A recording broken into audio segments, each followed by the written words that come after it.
So hello everyone, कैसे आप सब लोग। आई होप आप सब लोग एकदम बढ़िया हो गए। आपका रिवीजन एकदम झकास तरीके से चल रहा होगा और मैंने जो कुछ भी वीडियो आपके लिए बनाया है आपने उसको देख लिया होगा। हम लोग अपना रिवीजन सीरीज अभी कंप्लीट कर रहे हैं ताकि हिस्ट्री, सिविक्स और ज्योग्राफी एग्जाम एकदम बढ़िया जाए। मैंने शेड्यूल ऑलरेडी कम्युनिटी पोस्ट में डाल रखा है, आप उसको जाके चेक कर लें कौन सा दिन में कौन सा वीडियो आएगा, ये हमने बता रखा है। आपको मेरा पहला वीडियो जो कि मैंने यूनियन पार्लियामेंट के ऊपर बनाया था वो आपको कैसा लगा, आप उसको फीडबैक में बताते रहिए। अगर अभी तक आपने उस वीडियो को नहीं देखा है तो आप प्लेलिस्ट में जाइए और प्लेलिस्ट में वहाँ पे हमने हिस्ट्री सिविक्स का वीडियो बना के अपलोड कर रखा है और वो प्लेलिस्ट में भी स्पेसिफिकली मेंशन हमने कर दिया है, तो उसको जाके आप देखते रहिए। अगर आप चैनल पे नए हैं और आप इस वीडियो को यूजफुल समझते हैं और ऐसे वीडियोस को देखना चाहते हैं तो आप चैनल को सब्सक्राइब भी कर दीजिए ताकि आपको इन फ्यूचर में जब भी ऐसा वीडियोस आए आपका नोटिफिकेशन मिलता रहेगा।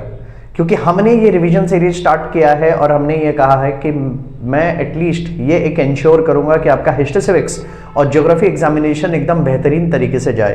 तो इसीलिए ये सारे वीडियोस मैं आपके लिए डेली के तौर पे लेते आऊँगा। आपको वीडियो कैसा लगा उसको लाइक करके उसमें नीचे में कमेंट सेक्शन में जरूर अपना हर वीडियो में अपना फीडबैक डालिए ताकि मुझे भी ऐसा पता चलता रहेगा कि आप जो वीडियोस देख रहे हैं वो आप उसको कैसे ग्रास्प कर रहे हैं, हम कैसे वीडियो इंप्रूव कर सकते हैं या आपको कहाँ पे समझ में नहीं आया, और हमारा कम्युनिकेशन लाइन वैसे क्लियर होता रहेगा। ठीक है, समझ में आ रहा है? तो इसी तरीके से हम अपना सीरीज को कंटिन्यू करते रहेंगे।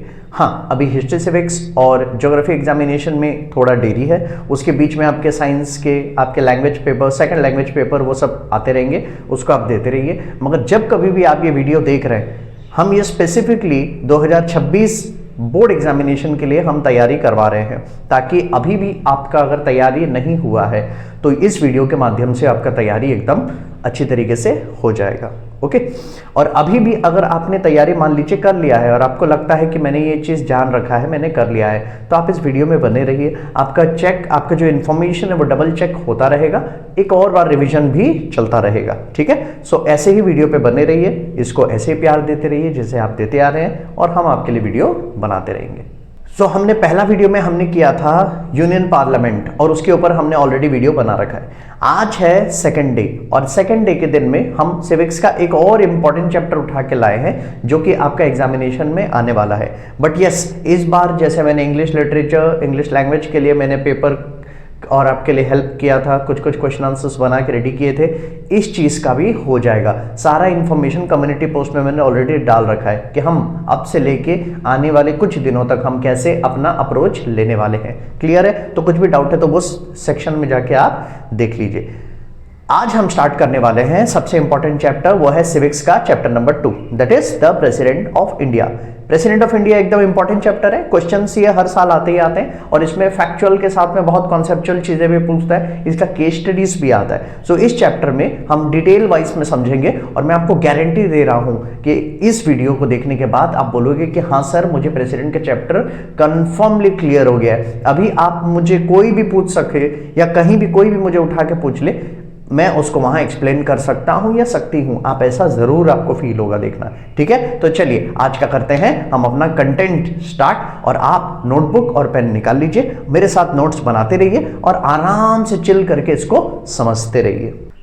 देखिए, मैं जो भी गारंटी देता हूं उसके पीछे मैं खड़े रहता हूं और मैं इस चीज का गारंटी दे रहा हूं कि अगर आपको इजीली 90+ स्कोर करने हैं और बहुत ही ज्यादा अच्छा मार्क्स लाने हैं तो आपको ये वीडियो जरूर देखना चाहिए। इसको अगर आपने स्किप कर दिया, देन आपका कॉन्सेप्ट अगर क्लैरिटी नहीं हुआ, और बहुत लोग ये भी सोचते हैं कि हिस्ट्री, सिविक्स को सिर्फ हम रट सकते हैं, तो अगर आपसे रट के गए शायद ही रट के आप मार्क ला सकते हो, मगर आपका कॉन्सेप्ट क्लियर नहीं होगा। आने वाले एग्जामिनेशन या आने वाले लाइफ के पड़ाव में जब ये सब्जेक्ट दोबारा लौट के आएगा, आपको फिर से हॉन्ट करेगा, आपका फिर से टाइम वेस्ट आपको करना पड़ेगा क्योंकि आपने अभी नहीं सीखा है। सो आराम से सीख लीजिए, आपका ही काम आएगा, आपको ही एक अच्छा नागरिक बनाएगा। तो प्रेसिडेंट ऑफ इंडिया में हमें क्या क्या करना है मैं आपको सबसे पहले बता दे रहा हूं, इसमें हम सब चीज कवर करेंगे। तो सबसे पहले हम आज अभी कवर करेंगे क्वालिफिकेशन, फिर हम पढ़ेंगे टर्म, और टर्म के बाद में हम पढ़ेंगे इलेक्शन। ये तीन चीज पढ़ने के बाद में हम धीरे धीरे नेक्स्ट टॉपिक पे बढ़ते रहेंगे। तो क्वालिफिकेशन, इसका मतलब आप ध्यान से समझिए बस। अगर आपको प्रेसिडेंट ऑफ इंडिया बनना है सो आपके अंदर क्या क्या डिजायर्ड क्वालिफिकेशंस होने चाहिए। ऐसा तो नहीं कि कोई भी मुंह उठा के जाएगा बोलेगा मेरे को प्रेसिडेंट बना दो, नहीं, आपको कुछ कुछ क्वालिफिकेशन आपके पास में रखने होंगे। अगर आपने वो रखा है देन कॉन्ग्रेचुलेशन, आप प्रेसिडेंट बनने के इलेक्शन में खड़े हो सकते हो। अभी तक बने नहीं हो बट खड़े होने के लिए भी क्वालिफिकेशन चाहिए। अब देखते हैं क्या क्या क्वालिफिकेशन चाहिए। सबसे पहला, जो इंसान भी प्रेसिडेंट ऑफ इंडिया का इलेक्शन में खड़ा होना चाहता है तो उसको तो ये एक चीज कंपलसरी है, क्या, कि उसको इंडिया का नागरिक होना पड़ेगा। That person must be a citizen of India. Clear है, इसमें कोई डाउट नहीं है, आपको तो इतना करना ही पड़ेगा। ठीक है। सेकंड चीज, आपको यहां पे मिनिमम एज रखा गया है, क्या, कि कम से कम कितना मिनिमम एज आपके पास रहना चाहिए। अभी एक चीज याद रखना, मैंने आपको पिछला वीडियो में मैंने बताया था कि हमने लोकसभा पढ़ा, राज्यसभा पढ़ा, प्रेसिडेंट पढ़ा। इसका एक छोटा सा ट्रिक यहाँ पे बता दे रहा हूँ। तो हम लोग ये चीज जाने कि पार्लियामेंट 3 पार्ट में है, राइट, 3 यूनिट में है। एक है लोकसभा, एक है राज्यसभा और एक है प्रेसिडेंट। इसी पैटर्न में ही आप लिखना, इसी पैटर्न में लिखना। क्यों, उसके पीछे एक छोटा सा सिंपल हमें याद करने में इजी होगा। जब भी मिनिमम एज का बात किया जाएगा ना तो सबसे पहले आपको बस एक ही चीज याद रखना है कि लोकसभा का मिनिमम एज 25 है। कितना, 25 है। तो जब राज्यसभा का पूछा जाएगा तो +5 कर देना, 25 + 5 30। जब प्रेसिडेंट का पूछा जाएगा तो फिर 30 + 5 कर देना, 35। क्लियर है। तो प्रेसिडेंट हो या वाइस प्रेसिडेंट हो, ये दोनों ऐसा ही रहेगा। हालांकि वाइस प्रेसिडेंट पार्लियामेंट का वो पार्ट उनको नहीं माना गया बट ये तीनों को पार्ट माना गया। बट इसी तरीके से आपको एज भी याद करना है, मिनिमम एज। क्लियर है, समझ में आ गया। तो इसको फट से मिटा देते हैं। तो यहाँ पे हमारे मिनिमम एज कितना होगा अगर आपको प्रेसिडेंट ऑफ इंडिया बनना है तो that is 35 years of age. ये वाला पार्ट आपको अपने साथ में क्वालिफिकेशन के लिए रखना होगा। अगर आप 34 हैं तो क्वालिफाई नहीं है, अगर आप 42 हैं तो क्वालिफाई है। 35 और उसके ऊपर कोई भी एज होगा चलेगा। क्लियर है, यहां तक समझ में है 2 चीज। उसके बाद तीसरा चीज क्या हमें नहीं करना है, क्या हमारे पास वो नहीं, अच्छा एक और एक क्वालिफिकेशन जो हमारे पास रखना है, क्या है वो जान लो, कि आपको क्वालिफाइड होना है। मतलब आपके पास वो क्वालिफिकेशन रखना है। जो भी याद है हम लोकसभा का मेंबर बनने के लिए क्वालिफिकेशन याद किए थे पिछला वीडियो में, वो सारा क्वालिफिकेशन आपको रखना है। तो यहां पे लिखा है that person must be qualified enough, qualified होना चाहिए, या that person must have the qualification. क्या चीज के लिए, qualified to be what, to be the member of Lok Sabha. So जो भी प्रेसिडेंट बनना चाहता है आपके पास वो क्वालिफिकेशन होने चाहिए कि जैसे आप लोकसभा के मेंबर हो सकते हो। बस आपको वो क्वालिफिकेशन रखना है, आपको मेंबर होने के लिए नहीं कह रहा है। सो पहला चीज क्या है, that person must be a citizen of India. Second, the person must have attend the minimum age of 35 years. और तीसरा क्या है, that person must be qualified to be the member of Lok Sabha. Clear है, समझ में आया 3 पॉइंट एकदम आसानी तरीके से। अब इसको देखते हैं चौथा पॉइंट ये क्या कह रहा है, और क्या क्वालिफिकेशन हमारे पास यहाँ पे रखना है नहीं रखना है। हमें यहाँ पे बैंकरप्ट या फिर इंसॉल्वेंट नहीं होना है। अगर कोर्ट ने, एक कॉम्पिटेंट कोर्ट ने अगर आपको डिक्लेयर कर दिया दैट यू आर इंसॉल्वेंट या फिर यू आर बैंकरप्ट, देन आप एलिजिबल नहीं हो इलेक्शन में खड़े होने के लिए भी प्रेसिडेंट का। क्लियर है। तीसरा, अच्छा तीसरा क्या, 5वां, नेक्स्ट क्या, अभी यहाँ पे आपको अनसाउंड माइंड नहीं रहना है। अब इसके साथ में एक और एक चीज जानना, अनसाउंड माइंड तो काफी जनरल पॉइंट हो गया। एक चीज और समझना, आपको ऑफिस ऑफ प्रॉफिट होल्ड नहीं करना है। क्या नहीं होल्ड करना है, ऑफिस ऑफ प्रॉफिट। मैंने इसको पिछले बार वीडियो में बताया था, हमारे पहला वीडियो में हमने डिस्कस किया है। तो ऑफिस ऑफ प्रॉफिट मतलब कोई भी आपको सेंट्रल गवर्नमेंट या फिर स्टेट गवर्नमेंट या फिर उनको चलाने के लिए कोई मिनिस्ट्री या कोई ऐसा अलग पोस्ट में आपको नहीं रहना है, या कोई गवर्नमेंट पोस्ट में आपको नहीं रहना है। ठीक है। एक चीज आप खाली याद रखना, इसमें कुछ कुछ एक्सेप्शन है, कुछ कुछ एक्सेप्शन है। मतलब ऑफिस ऑफ प्रॉफिट में कुछ कुछ एक्सेप्शन है। मतलब आप अगर सेंट्रल या स्टेट गवर्नमेंट या उनका मिनिस्ट्रीज में या उनको चलाने के लिए आप अगर उस पोस्ट में हो भी, फिर भी इन कुछ पोस्ट लोगों को अलाउ होगा कि आप इलेक्शन के पोस्ट में खड़े हो सकते हो, मतलब आप क्वालिफाई हो सकते हो। किन किन को, सबसे पहले जो करंट प्रेसिडेंट होगा। ऑफिस ऑफ प्रॉफिट का मतलब समझ में आ रहा है कि अगर आप ये पोस्ट होल्ड करके रखे हो तो आप क्वालिफाई नहीं करते हो, आपको वो पोस्ट छोड़ना पड़ेगा, तब जाके आप प्रेसिडेंट का इलेक्शन के लिए खड़े हो सकते हो। ऑफिस ऑफ प्रॉफिट एक ऐसा पोजीशन जहां से आप प्रॉफिट डिराइव कर रहे हो, जहां से आप फायदा डिराइव कर रहे हो। अगर आप वहां से फायदा डिराइव कर रहे हो और आप प्रेसिडेंट बन गए तो आप तो सिर्फ अपना फायदा के लिए काम करोगे। सो इसीलिए दोनों में से कोई एक करना पड़ेगा। ऑफिस ऑफ प्रॉफिट मतलब वो पोस्ट, वो पोजीशन जहां से आप अपना पैसा या सैलरी या कुछ फायदा उठा रहे हो, उसको आपको त्यागना पड़ेगा। बट ये पोस्ट कौन कौन से हैं, उनमें से कुछ पोस्ट ऑफिस ऑफ प्रॉफिट में गिनती में नहीं आते हैं। बहुत इंपॉर्टेंट सवाल है ये यूपीएससी लेवल में भी पूछा जाता है। आप कोई भी कॉम्पिटेटिव एग्जाम ले लो, पूछा जाएगा कि यहां पे भी केस स्टडी में भी पूछ सकते हैं। तो यहां ऑफिस ऑफ प्रॉफिट कौन सा गिनती नहीं होता, एक प्रेसिडेंट, दूसरा अगर आप वाइस प्रेसिडेंट हो तो, और तीसरा में यहां पे आता है गवर्नर, कोई भी स्टेट्स के गवर्नर हो उनको, और चौथा यहां पे आता है मिनिस्टर्स। जितने भी मिनिस्टर्स हैं, चाहे स्टेट के हैं चाहे सेंटर के हैं, ये लोग इस ऑफिस ऑफ प्रॉफिट में काउंट नहीं होते।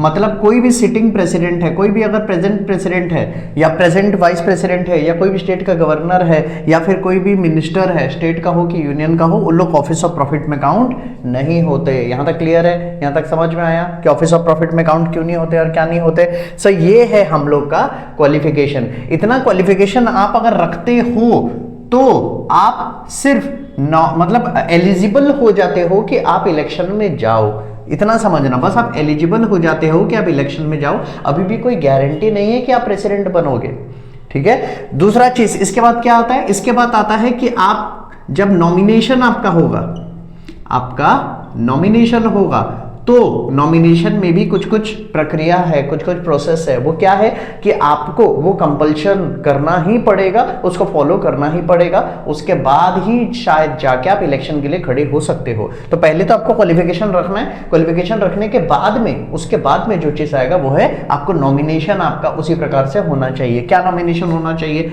मतलब कम से कम 50 इलेक्टर्स, 50 इलेक्टर्स मतलब आप इलेक्टेड मेंबर्स ले लो जो कि मेंबर ऑफ पार्लियामेंट है, और उन लोग 50 इलेक्टर्स जो रह गया, मेंबर ऑफ पार्लियामेंट है, member of state legislative assembly, उनमें से 50 लोग आपका नाम को प्रपोज करना चाहिए। आपका नाम को प्रपोज करेंगे मतलब आपका नाम का रिकमेंड करेंगे कि ये पर्सन को हम रिकमेंड करना चाहते हैं। तो उनके रिकमेंडेशन 50 इलेक्टेड मेंबर्स के चाहिए। उसके साथ में 50 ऐसे और इलेक्टर्स लोगों के नाम चाहिए जो उस नाम को सेकंड करेंगे। सेकंड करेंगे मतलब अग्री करेंगे। तो एक तरीके से आप समझना, ये कॉम्प्लिकेशन थोड़ा सा जानबूझ के लाया गया है ताकि कोई भी टॉम डिक एंड हैरी ऐसे खड़ा होके आके प्रेसिडेंट के लिए इलेक्शन में खड़ा ना हो जाए, है ना। कुछ उसमें होना चाहिए काबिलियत कि कम से कम 50 इलेक्टर्स और 50 इलेक्टर्स प्रपोजर और सेकेंडर हो उस नाम को जो प्रपोज कर रहे हैं, और 50 लोग उस नाम को समर्थन कर रहे हैं। ऐसे कम से कम 50-50 होने चाहिए। उसके साथ में आपको 15,000 रुपया, कितना? 15,000 रुपया आपको सिक्योरिटी डिपॉजिट करना पड़ेगा। कहां पे? आरबीआई में। आरबीआई बोले तो रिजर्व बैंक ऑफ इंडिया। तो मान लो मैं कैंडिडेट हूं, मुझे 50 इलेक्टर्स लोग मेरा नाम को प्रपोज करेंगे। अगर 50 इलेक्टर्स लोग मेरा नाम को सेकंड करेंगे, वही प्रपोज नाम को एक्सेप्ट करेंगे, अग्री करेंगे, उसके बाद में मुझे 15,000 रुपया गिन गिन के आरबीआई में डिपॉजिट करना है। यह है मेरा सिक्योरिटी डिपॉजिट। सिक्योरिटी डिपॉजिट मतलब बाद में मुझे मिल जाएगा, ठीक है। अगर मैं इलेक्शन में खड़ा हुआ और मुझे 1/6 वोट भी नहीं मिला, जितना भी वोट होने वाला है उसका 1/6 हिस्सा भी अगर मुझे वोट नहीं मिलता, तो ये पैसा मेरा फॉरफिट हो जाएगा, मुझे रिटर्न नहीं किया जाएगा। ऐसा रूल है, ऐसा नियम है। ये थोड़ा एडिशनल है, जानने के लिए करना। और ऐसा ये क्यों किया गया? ताकि जो भी नॉन सीरियस लोग हैं, नॉन सीरियस हैं, ऐसे ही पॉपुलैरिटी के लिए जो अपना नाम इसमें डाल देते हैं कि हम प्रेसिडेंट का इलेक्शन में होंगे तो अपने गांव, जिला, ब्लॉक, डिस्ट्रिक्ट में, जहां पे स्टेट पे हम फेमस हो जाएंगे, ऐसे लोगों को डिस्करेज करने के लिए। क्योंकि मान लो एक ऐसा इंसान खड़ा हो गया जिसको सच में प्रेसिडेंट नहीं बनना है, बस नाम और फेम चाहिए, तो वो ये जब देखेगा कि 15,000 रुपया मुझे सिक्योरिटी डिपॉजिट देना पड़ेगा और वोट अगर नहीं मिला तो मुश्किल हो जाएगा, और इसीलिए वो पैसे खो जाने के डर पे ऐसे नॉन सीरियस लोग नहीं आएंगे। यहां तक ठीक है। एक और एक इंटरेस्टिंग बात पता है, 1997 में ये बदलाव हुआ। तो 1997 के बिफोर ये जो था 25 इलेक्टर्स प्रपोजर, 25 इलेक्टर सेकेंडर और 2,500 रुपया का आपको सिक्योरिटी डिपॉजिट देना था। तो 1997 के बाद ये थोड़ा और बढ़ा दिया गया, थोड़ा और सीरियस कर दिया गया। क्लियर है? समझ में आ रहा है? तो आपको क्वालिफिकेशन होल्ड करना है, उसके साथ में आपको नॉमिनेशन प्रक्रिया भी उसी दौरान आपको फॉलो करना है। अगर आपने ये फॉलो कर दिया, which is well and fine, उसके बाद आपका इलेक्शन होगा, उसके बाद आप अगर जीते तो प्रेसिडेंट बनोगे, वरना नो चांस। यहां तक क्लियर है, यहां तक समझ में आ गया। उसके बाद में अब हम जानते हैं हमारा नेक्स्ट टॉपिक क्या है, टर्म। मान लेते हैं कि आप अगर प्रेसिडेंट बन गए या फिर आप अगर प्रेसिडेंट बनना चाहते हैं तो आपको तो ये पता होना चाहिए ना कि एक प्रेसिडेंट कितना समय के लिए ऑफिस में रहेगा। तो उसका पॉइंट एकदम सिंपल है, वो है 5 इयर्स। तो प्रेसिडेंट का टर्म कितना होता है, 5 इयर्स। अब सवाल है कि क्या 5 ईयर से बियॉन्ड एक्सटेंड हो सकता है, कभी नहीं। तो यहां पे एक चीज समझना, यहां पे जो एक्सटेंड करने का जो प्रावधान है वो प्रेसिडेंट का एक्सटेंड नहीं हो सकता। मतलब 5 से कभी भी किसी भी सिचुएशन में 5 से 6 नहीं होगा। लोकसभा में हुआ था याद है, मगर प्रेसिडेंट में नहीं होगा। क्या 5 से पहले ये डिसॉल्व हो सकता है, डिसॉल्व मतलब क्या इसका पोस्ट खाली हो सकता है, बात है यस। हम उसको अभी आने वाला टाइम में डिस्कस करेंगे। यहां तक समझ में आ गया कि पोस्ट खाली हो सकता है, मतलब 5 साल से पहले भी। और एक चीज क्या जानना है, क्या ये एक इंसान अगर एक बार प्रेसिडेंट बन गया, मान लेते हैं कि एक इंसान एक प्रेसिडेंट बन गया 5 साल के लिए, तो क्या वो 5 साल के बाद फिर से प्रेसिडेंट के इलेक्शन में खड़ा हो सकता है? हाँ, ऐसे कितनी बार कर सकता है, ऐसा कोई लिमिटेशन इंडिया में है नहीं। तो यहाँ पे n नंबर ऑफ टाइम कर सकता है या फिर इन्फिनाइट टाइम कर सकता है, जब तक उसका सारा प्रावधान और पॉलिसी और सारी चीजें वो फॉलो कर रहा है और वो प्रेसिडेंट का इलेक्शन के लिए एलिजिबल है। तो कोई लिमिटेशन नहीं है। मगर थोड़ा सा बात याद रखना, अगर ये चीज पढ़ रहे हैं तो अभी यहाँ पे जस्ट इसके रिलेटेड समझना। अभी यहाँ पे पोटस है, पोटस पता है क्या होता है, president of the United state, हमारे ट्रंप है ना, हमारे डोनाल्ड ट्रंप ओके, डोनाल्ड क्या ना उसको, ओके इसका टर्म, वहां के जो प्रेसिडेंट होता है यूएस का, वहां का प्रेसिडेंट का टर्म कैसा होता है, वहां का प्रेसिडेंट 4 साल के लिए बनता है, ठीक है। तो इसका मतलब इस बार जो ट्रंप जो महाशय जैसे इस बार प्रेसिडेंट बने, इससे पहले भी एक बार वो बन चुके हैं। अब इसका मतलब क्या है कि वहां पे लिमिटेशन है कि आप 2 बार ही सिर्फ प्रेसिडेंट बन सकते हो अपने पूरे जीवन काल में, चाहे बराक ओबामा हो, चाहे ये हो, चाहे जो बाइडन हो, जो भी आए हो। आप अगर जितनी बार प्रेसिडेंट बन सकते हैं उसमें लिमिटेशन है, कितना, सिर्फ 2 बार, 2 बार से ज्यादा बिल्कुल भी नहीं। और एक प्रेसिडेंट कितना समय के लिए रहता है, 4। इंडिया में कैसा है, एक प्रेसिडेंट कितना टाइम के लिए रहता है, 5। कितने समय के बाद कितने समय तक वो री इलेक्ट हो सकता है, no fix limit, n number of time. समझ में आ गया दोनों का डिफरेंस। अगर क्वेश्चन आ गया तो आप कर सकते हैं कि मान लीजिए कि दोनों का डिफरेंस बताओ, यूएसए का और इंडिया का प्रेसिडेंट, आप इजीली बता सकते हो। डिफरेंस तो बहुत ज्यादा सब कुछ है, मगर यहां सिर्फ टर्म का बात कर रहे हैं। क्लियर है, समझ में आ गया। तो यही क्वेश्चन देखना बार बार रिपीट होके भी आएगा। यहां तक ऑल ओके, ऑल बढ़िया, आपको समझ में आ रहा है? समझ में आ रहा है तो लाइक कर देना, ठीक है, कि हाँ सर हमें समझ में आ रहा है। और अगर भी कोई चीज़ का डाउट हो रहा है तो प्लीज़ मुझे कमेंट सेक्शन में डाल देना कि सर ये चीज़ मुझे समझ में नहीं आया, एक बार और बताओ। तो या तो मैं कमेंट सेक्शन में या तो मैं अगले वीडियो में उसको ज़रूर क्लियर कर दूंगा, ठीक है। पॉइंट ये है कि आपको समझ में आते रहना चाहिए और ये एकदम ईजी है। यहाँ तक क्लियर है? चलो अब आगे बढ़ते हैं। मैं थोड़ा सा ये स्पेस को कर देता हूँ क्लियर ताकि हमें अभी लिखने में आसानी हो। यहाँ तक क्लियर है? चलो अब पढ़ते हैं इलेक्शन कि प्रेसिडेंट का जो इलेक्शन होगा वो इलेक्शन कैसे होगा। हालांकि इलेक्शन का जो प्रोसेस है, जो प्रक्रिया है, वो बहुत ही अलग होगा। उसको हम समझेंगे आराम से, ठीक है, क्योंकि वो थोड़ा सा लेंदी है, उसको आराम से समझेंगे। बट इतना समझना कि इलेक्शन में प्रेसिडेंट का वोट कौन करेगा, वोट कौन लोग करते हैं, हम तो वोट नहीं करते। तो प्रेसिडेंट का जो इलेक्शन होता है, ये क्वेश्चन में आ सकता है, ये इनडायरेक्ट इलेक्शन होता है, ध्यान से समझना। इनडायरेक्ट इलेक्शन मतलब कि ये जो इलेक्शन होता है प्रेसिडेंट ऑफ इंडिया का, यहाँ पे जो आम आदमी है, जो हम लोग हैं, आम इंसान है, जनता है, ये डायरेक्ट जाके वोट नहीं करते। So the election of the president of India is elected indirectly by the people of India. Clear है? इनडायरेक्टली, ये चीज जानना बहुत इंपॉर्टेंट है। अब इनडायरेक्टली इलेक्ट करेंगे मतलब इतना समझ में आ गया कि सर हम आम आदमी लोग, हम लोग इलेक्ट नहीं करेंगे, हम लोग जाके ईवीएम मशीन में दबा के या हम सीक्रेट बैलेट में वोट नहीं करने वाला। तो उनको वोट कौन करेगा? इसीलिए ये एक इंपॉर्टेंट चीज होता है, इनको जो वोट करता है उनको कहते हैं इलेक्टोरल कॉलेज। इलेक्टोरल कॉलेज क्या होता है? इलेक्टोरल कॉलेज में वो मेंबर्स लोग इंक्लूड होते हैं, वो इलेक्टेड मेंबर्स इंक्लूड होते हैं जो एलिजिबल होते हैं प्रेसिडेंट का इलेक्शन में वोट डालने के लिए, ठीक है। तो आप मेरे साथ टेबल बनाते रहिए, एकदम समझ में आ जाएगा। देखिए एकदम इजी तरीके से, एक बार आप ये समझ लोगे देन आप जिंदगी भर नहीं भूलोगे, ये चीज का गारंटी, ठीक है। ये एक चीज का गारंटी, अरे भाई समझ के पढ़ोगे ना तो सब मजा आएगा, नहीं समझ के पढ़ोगे तो वैसे ही जिंदगी वाहियात हो जाएगा, ठीक है। देखो तो ये हम नाम दे देते हैं, ये है लोकसभा, यह है राज्यसभा। आप भी ऐसे बना लीजिए मेरे साथ और एकदम ऐसे ही पढ़ना है। एक बार ऐसे पढ़ लोगे तो हम सेंटेंस फॉर्म आराम से कर सकते हैं। You only need to do it in this format. Once we have done this we can easily make it और convert it into simple sentences. Okay, तो लोकसभा, राज्यसभा, उसके बाद होता है state legislative assembly, we can write it as SLA। उसके बाद state legislative council, ठीक है, 2 हाउस होते हैं, किसी किसी स्टेट में 2-2 हाउस होते हैं, उनको बाई कैमरल, जैसे हमारा पार्लियामेंट बाई कैमरल है। बाई कैमरल मतलब 2 हाउस है, लोकसभा, राज्यसभा। किसी किसी स्टेट में 2 घर होते हैं, जैसे मान लो आप महाराष्ट्र देख लोगे तो महाराष्ट्र स्टेट में उनका जो स्टेट लेजिस्लेटिव असेंबली है उसके साथ में स्टेट लेजिस्लेटिव काउंसिल भी है, तो वहां पे भी बाई कैमरल है। मगर अब अगर उड़ीसा देख लोगे तो यहाँ पे सिर्फ यूनिकैमरल है, सिर्फ एक ही घर है, दैट इज विधानसभा, जिसको स्टेट लेजिस्लेटिव असेंबली भी कहते हैं। क्लियर है? तो ये तो एक अलग बात है। अब इन सारे घर में 2 प्रकार के मेंबर होते हैं, एक इलेक्टेड, E फॉर इलेक्टेड, एक नॉमिनेटेड, N फॉर नॉमिनेटेड। यहां तक क्लियर है? यहां तक क्लियर है? ऐसा ट्रिक कोई नहीं बताता है, वो मैं बनाता हूं ताकि मुझे बहुत चीज समझ में आ जाए, और आप भी प्लीज इसी ट्रिक को फॉलो करना, इसी को बनाना, देखना एकदम इजी है, आप किसी को भी बता सकते हो। ठीक है, अब हमें क्या देखना है, हम एक चीज जान लिए सर कि वाइस प्रेसिडेंट का जो इलेक्शन होता है वो इनडायरेक्ट होता है, और उसमें जो वोट करते हैं उनको इलेक्टोरल कॉलेज कहते हैं, जिनमें कुछ इलेक्टेड और नॉमिनेटेड मेंबर कौन कौन रहते हैं, कौन कौन नहीं रहते हैं, उसका ग्रुप को कहा जाता है। अब हम देखते हैं किसका रहा जाता है। तो लोकसभा में 2 प्रकार के मेंबर होते हैं, इलेक्टेड और नॉमिनेटेड।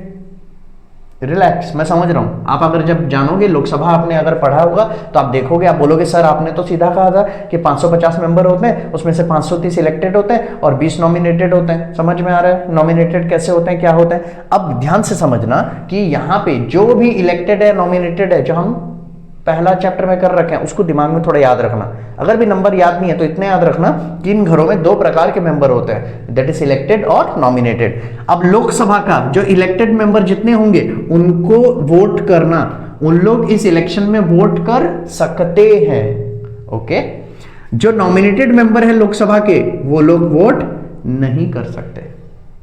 ठीक है, हालांकि ध्यान से समझना, मैं इसको बताऊंगा, जो आपके माइंड में डाउट आ रहा होगा ना, अगर आपने लोकसभा ठीक से पढ़ा है तो इसमें आपको डाउट आएगा, देखना। अगर नहीं पढ़ा है नहीं आएगा, मैं बताऊंगा इसको। अभी राज्यसभा का इलेक्टेड मेंबर क्या वोट कर सकते हैं? जी हाँ, वोट कर सकते हैं। राज्यसभा का नॉमिनेटेड मेंबर वोट कर सकते हैं? बिल्कुल नहीं, उनको चांस ही नहीं दिया गया। क्या स्टेट लेजिस्लेटिव असेंबली का इलेक्टेड मेंबर वोट कर सकते हैं? बिल्कुल हाँ।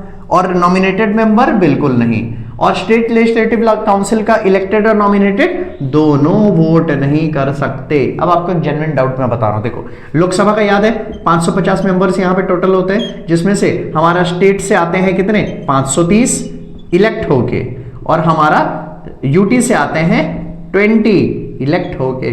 सर यहां पे तो आपने नॉमिनेटेड बताया नहीं। अभी प्रेजेंटली नॉमिनेशन का प्रावधान नहीं है, बट आप अगर पुराने बुक्स देखोगे और आपके कुछ पुराने बुक्स में ये भी लिखे होंगे कि 2 members are elected from the Anglo Indian community. ये पहले का बात था कि पहले प्रेसिडेंट 2 लोगों को एंग्लो इंडियन कम्युनिटी से नॉमिनेट करते थे, अभी नहीं करते, प्रावधान को हटा दिया गया। बट इन एनी केस अगर भी नॉमिनेशन का प्रावधान कभी भी डाल दिया जाए तो ये पता होना चाहिए कि क्या नॉमिनेटेड मेंबर को इलेक्ट करना, मतलब उनको क्या अधिकार दिया जाएगा कि प्रेसिडेंट का इलेक्शन में हमें इलेक्ट करना है, वो बात हम कर रहे हैं। ठीक है, क्लियर है? यहां पे समझ में आ गया कि किन किन को अलाउ है? यहां तक क्लियर है? कोई डाउट? तो यहां पे क्या बोल सकते हैं कि the president of India is elected indirectly by the people. Second चीज हम क्या बोल सकते हैं कि the president of India is elected by the electoral college. The electoral college consists of elected member of Lok Sabha, elected member of Rajya Sabha, elected member of State Legislative Assembly. Next point में क्या लिख सकते हैं? The nominated member of Lok Sabha, the nominated member of Rajya Sabha, as well as State Legislative Assembly and State Legislative Council are not included in the electoral college for the election of President. Clear है? यहाँ तक समझ में आ गया? यहां तक अच्छा से इजी हो गया। चलो अब इसमें एक और एक चीज आपको जानना पड़ेगा, क्या कि यहां पे जब वोट करते हैं तो यहां पे हम वैल्यू को कैलकुलेट करते हैं। एक एमएलए का वोट को कैलकुलेट किया जाता है और एक एमपी यानी मेंबर ऑफ पार्लियामेंट का वोट को कैलकुलेट किया जाता है। आपको कैलकुलेट करने के लिए नहीं कहेगा, बट वो किस फॉर्मूला से वो लोग कैलकुलेट करते हैं आपको वो देखना पड़ेगा, और ये एकदम ईजी है। कैसे एकदम ईजी है? एक एमएलए का वोट, एमएलए मतलब आपको समझ में तो आता होगा, मेंबर ऑफ लेजिस्लेटिव असेंबली, जो हमारा स्टेट चलाता है ना, जो लोग स्टेट चलाने के लिए जिनको हमने चुना है उनको कहते हैं एमएलए। ठीक है, अब यहां से समझना, एक एमएलए का वोट का वैल्यू हमें निकालना है। वोट का वैल्यू निकालने के लिए कैसे करेंगे, फिर से बता रहा हूं, आपको कैलकुलेट करने के लिए नहीं बोलेगा, आपको बस फॉर्मूला याद रखना है, that is total population of the state, जो भी आपका स्टेट का टोटल पॉपुलेशन है उसको डिवाइड कर दोगे कितना, बाय टोटल एमएलए। जितना आपका टोटल इलेक्टेड एमएलए होंगे, जितने भी आपके टोटल एमएलए होंगे उनको आप डिवाइड कर दो, तो उनका यहाँ पे एक एमएलए का वैल्यू निकल जाएगा। उसी हिसाब से एक MP that is member of parliament का वैल्यू निकालना, तो वो कैसे निकलेगा, that is total value, numerator में लिखना, total value of all MLAs in India, जितने भी एमएलए हैं इंडिया के, divided by total MP. MP मतलब member of parliament, Lok Sabha Rajya Sabha के मेंबर को मिला के बोला जा रहा है। ऐसी इसी तरीके से यहाँ पे ये चीज को कैलकुलेट किया जाता है। मैं फिर से बोल रहा हूँ तीसरी बार कि आपको यहाँ पे कैलकुलेट करने के लिए नहीं बोलेगा, आपको बस फॉर्मूला जानना है कि यहाँ पे एक मेंबर्स का वैल्यू निकालना है। अगर एक वोट का वैल्यू, तो उसको कैसे निकाल सकते हैं, और उसको हम इसी तरीके से निकाल सकते हैं। एकदम सिंपल है, एकदम ईजी है। कुछ इसमें एक चीज और पॉइंट जान लेना, क्या कि यहाँ पे जो इलेक्शन होता है वो सीक्रेट बैलेट में होता है। सीक्रेट बैलेट कैसा होता है, एक छोटा सा बॉक्स होगा, उसमें कागज का पर्ची होगा, उसमें लोग आएंगे, अपना प्रेफरेंस को चूज करेंगे, जो भी नंबरिंग वगैरह है मैं आप उसको एक अलग वीडियो में बताऊंगा, और फिर उसको हम एक बॉक्स में डाल देते हैं। इलेक्ट्रॉनिक या ईवीएम से नहीं होता है, इलेक्ट्रॉनिक वोटिंग मशीन के द्वारा से नहीं होता है, ठीक है। तो एक है सीक्रेट बैलेट, ओके। इसमें एक और एक चीज जानना कि इनका वोट गिनती का प्रक्रिया किस तरीके से होता है, या फिर कैसे हम इलेक्ट कर सकते हैं, that is single transferable vote, ठीक है। इसको बस अभी समझ लेना कि एक वोट को हम ट्रांसफरेबल करेंगे। इसी को समझाने के लिए मैं एक छोटा सा वीडियो अलग से ले आऊंगा, जस्ट समझने के लिए। बट अभी याद करना कि हम एक ही वोट करेंगे, जो कि अलग अलग प्रेफरेंस देना पड़ता है, ठीक है। अब यहाँ पे सीक्रेट बैलेट हो गया, सिंगल ट्रांसफरेबल वोट हो गया, इसी तरीके से हम यहाँ पे वोट करते हैं। दूसरा एक चीज समझना, ये जो भी इलेक्शन का प्रोसेस है ये कौन कंट्रोल और कोऑर्डिनेट करता है, ECI. ECI stands for election commission of India, एक ऐसा संस्थान जिसका काम ही होता है इंडिया में बड़े बड़े इलेक्शन जो होते हैं वो करवाना और पोस्ट में उनको इलेक्ट करवाना। उसका पूरा प्रक्रिया को हैंडल करता है कौन, ECI, that is election commission of India. समझ में आ रहा है, एकदम इजी है। तो अभी हमने क्या कंप्लीट किया, हमने क्वालिफिकेशन कंप्लीट कर दिया, हमने टर्म कंप्लीट कर दिया, और हमने इलेक्शन कंप्लीट कर दिया। अब बढ़ते हैं आगे के टॉपिक में। ओके, अब हम इसको पढ़ते हैं हमारे नेक्स्ट चीज। हम नेक्स्ट 3 चीज क्या पढ़ेंगे जो जानेंगे, वो है ओथ, शपथ ग्रहण। फिर उसके बाद अगर प्रेसिडेंट का पोस्ट को अगर आपको होल्ड करना है तो कुछ उसके कंडीशन होते हैं जो आपको मानने पड़ेंगे। उसके बाद ये सीट कैसे वैकेंट होता है और उसका वैकेंसी बहुत इंपॉर्टेंट है, एग्जाम में हमेशा रिपीट करता है। तो ओथ के बारे में इतना जानना, शपथ ग्रहण कराते हैं। जो भी इंसान इलेक्शन में आया, इलेक्शन में खड़ा हुआ, इलेक्शन जीत गया, प्रेसिडेंट ऑफ इंडिया बन गया, अब बिना शपथ ग्रहण का वो पोस्ट को संभाल नहीं सकते। तो यहाँ पे ओथ को कोई एडमिनिस्टर करेगा।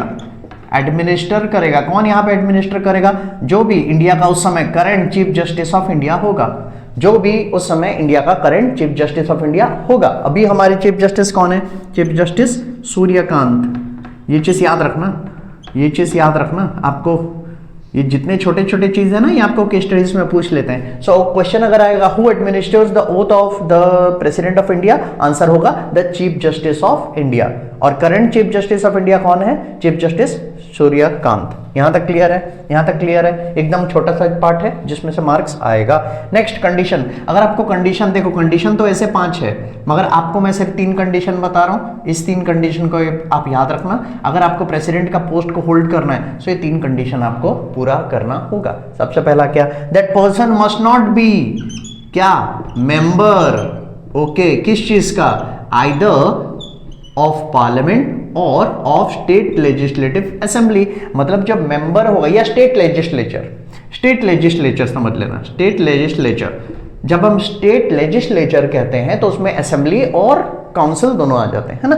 तो यहाँ पे जो भी इंसान है जो प्रेसिडेंट बन चुका है वो पार्लियामेंट का मतलब दोनों घर, लोकसभा और राज्यसभा का मेंबर नहीं हो सकता, और स्टेट लेजिस्लेचर का भी मेंबर नहीं हो सकता। तो सर अगर वो लेजिस्लेचर का मेंबर है और फिर से इलेक्शन लड़ा तो हम ऐसा मान लेंगे कि वो डीम्ड टू बी वैकेट है, डीम्ड टू हैव वैकेटेड या deemed to have been vacated. इसका मतलब क्या है, ध्यान से समझना। अगर प्रेसिडेंट का पोस्ट उसने अपनाना है तो बाकी सारे पोस्ट जो वो ऑलरेडी होल्ड करके रखा है उसको हम मान लेंगे कि वो खाली हो गया है। ठीक है, मतलब दोनों एक साथ आप नहीं कर सकते, या तो आप प्रेसिडेंट बन जाओ या तो आप ऐसे मेंबरशिप ले लो। अगर मेंबरशिप आपके पास है तो you have to leave that post in order to hold the office of the president of India. दोनों एक साथ नहीं कर सकते, तो पहला शर्त यह है। दूसरा क्या है? दूसरा यह है कि यहां पे आपको किसी भी तरीके से आपको जब कभी भी आप एंटाइटल्ड हो क्या चीज के लिए? आपका ऑफिशियल रेसिडेंस को यूज करने के लिए। ये तो बहुत अच्छी बात है सर, ऑफिशियल रेसिडेंस प्रेसिडेंट का अलग से होता है। यस, जैसे व्हाइट हाउस होता है यूएस का प्रेसिडेंट के लिए, पोर्टस के लिए है व्हाइट हाउस, वैसे हमारे इंडियन प्रेसिडेंट के लिए क्या है? राष्ट्रपति भवन। क्लियर है? तो सर ये तो अच्छी बात है, इसमें कंडीशन क्या है, इसमें शर्त क्या है? इसमें शर्त है कि that person must be entitled to use the official residence which is the Rashtrapati Bhavan, but उसमें हर एक चीज क्या होगा? विदाउट पेइंग ऑफ रेंट या विदाउट पेमेंट ऑफ रेंट। आपको रेंट वगैरह पे नहीं करना पड़ेगा। देखो सुनने में तो ये बड़ा अच्छा है कि हाँ सर रेंट वगैरह तो हमें नहीं देना पड़ेगा, बहुत अच्छी बात है, बट बाद में आप अगर रेंट नहीं देना है बोल के जानबूझ के कंडीशन रखा गया कि बाद में आप उसको क्लेम नहीं कर सकते कि ये मेरा खुद का प्रॉपर्टी है। एक बार प्रेसिडेंटशिप खत्म होने के बाद ये बोलते हुए कि मैंने तो रेंट पे किया था, तो कोई भी लीगल ऑब्लिगेशन आप उसमें नहीं डाल सकते। तो उसका पछड़ा को हटाने के लिए यहाँ पे बोला है that person must be entitled to use the official residence of the president which is the Rashtrapati Bhavan without payment of rent. Clear है? तीसरा he is या that person is entitled, और भी चीज के लिए एंटाइटल्ड है क्या? all the salary and allowances, जो भी सैलरी और अलाउंसेस आपको मिलेगा। सैलरी का मतलब जो भी पैसा, अलाउंसेस मतलब एक्स्ट्रा खर्चा, जैसे petrol allowance, telephone allowance, medical allowance, अलग अलग अलाउंस मिलता है, मतलब एक्स्ट्रा खर्चा आपको अलग अलग प्रकार का मिलता है बेसिक सैलरी के साथ, और एक अलग अलग अलाउंसेस भी मिलता है, तो उसको लेने के लिए आप बाध्य हो। बट यहां पे क्या लिखा है? You are entitled that person is entitled to use or to get the salary and allowances कैसे? As determined by the Parliament of India। Parliament of India जैसे डिटरमाइन करेगा, जो डिटरमाइन करेगा आप उसको ही लेने के लिए एंटाइटल्ड हो। अपने मर्जी से कुछ नहीं कर सकते और कुछ चीज को आपको मना नहीं करना पड़ेगा, क्योंकि यहाँ पे गरिमा का बात होता है, देश का प्रेस्टीज का बात होता है। इसीलिए राष्ट्रपति भवन में आपको रहना है, आपने वहां पे रेंट नहीं देना है और ये सारी चीज को फॉलो करना है। फिर से मैं कह रहा हूं और भी कंडीशंस होते हैं, बट उतना जानने का फिलहाल जरूरत नहीं है। आप 3 ठो जानो। 3 ठो हम लोग क्या जान गए कि that person must not be the member of either of parliament or state legislature. If that person happens to be the member of parliament or state legislature, then that person has to vacate the office in order to hold the office of the president of India. That person is entitled to use the official residence of the president, which is Rashtrapati Bhavan, but without payment of rent, या फिर without payment of rent. That person is entitled to such salary and allowances as determined by the parliament. काम खत्म। Clear है? यहां तक समझ में है? ये आपको कंडीशन पूरा करना है, तब जाके आप प्रेसिडेंट का कुर्सी में बैठ सकते हो, वरना टाटा बाय बाय नहीं हो सकता, आप बैठ नहीं पाओगे। ठीक है, अब बढ़ते हैं वैकेंसी। अब वैकेंसी का मतलब एक चीज सिंपल समझ में आ गया कि यहां पे कब सीट खाली हो जाएगा, कब सीट खाली हो जाएगा। इसको समझने के लिए मैंने एक टेक्निक लाया है, आप उसको समझना। जब कभी भी सीट प्रेसिडेंट का खाली होता है तो वो 2 कारणवश खाली होता है। ठीक है, कैसे 2 कारणवश या 2 टाइप का खाली होता है? कैसे 2 टाइप का खाली होता है? एक सडन खाली हो जाता है, अच्छा, एक हमें नोन होता है, मतलब हमें पता होता है कि कब खाली होने वाला है, और एक हमें पता बिल्कुल भी नहीं होता कि कब खाली होने वाला है। तो एक जगह में हमें पता है, एक जगह में सरप्राइज। अब ध्यान से समझना, अगर हमें पता है तो सर ऐसा कौन सा सिचुएशन होता है जहां पे हमें ऑलरेडी पहले पता होता है कि सीट कब खाली होने वाला होता है? जान लो, ये होता है expiry of the term, expiry of the term. मतलब सर आपने तो कहा कि प्रेसिडेंट ऑफ इंडिया 5 साल तक रहता है, तो अगर मान के चलते हैं कि अभी अगर मान लेते हैं 2025 में, मान लेते हैं हाइपोथेटिकल एग्जांपल है, एग्जैक्ट नहीं, अगर 2025 में प्रेसिडेंट ऑफ इंडिया ने अपना कुर्सी संभाला और 2025 के बाद 5 साल, तो 5 साल कितना होता है? 2030। अगर मान लेते हैं 2026 में प्रेसिडेंट संभाला होता, 5 साल मतलब 2031।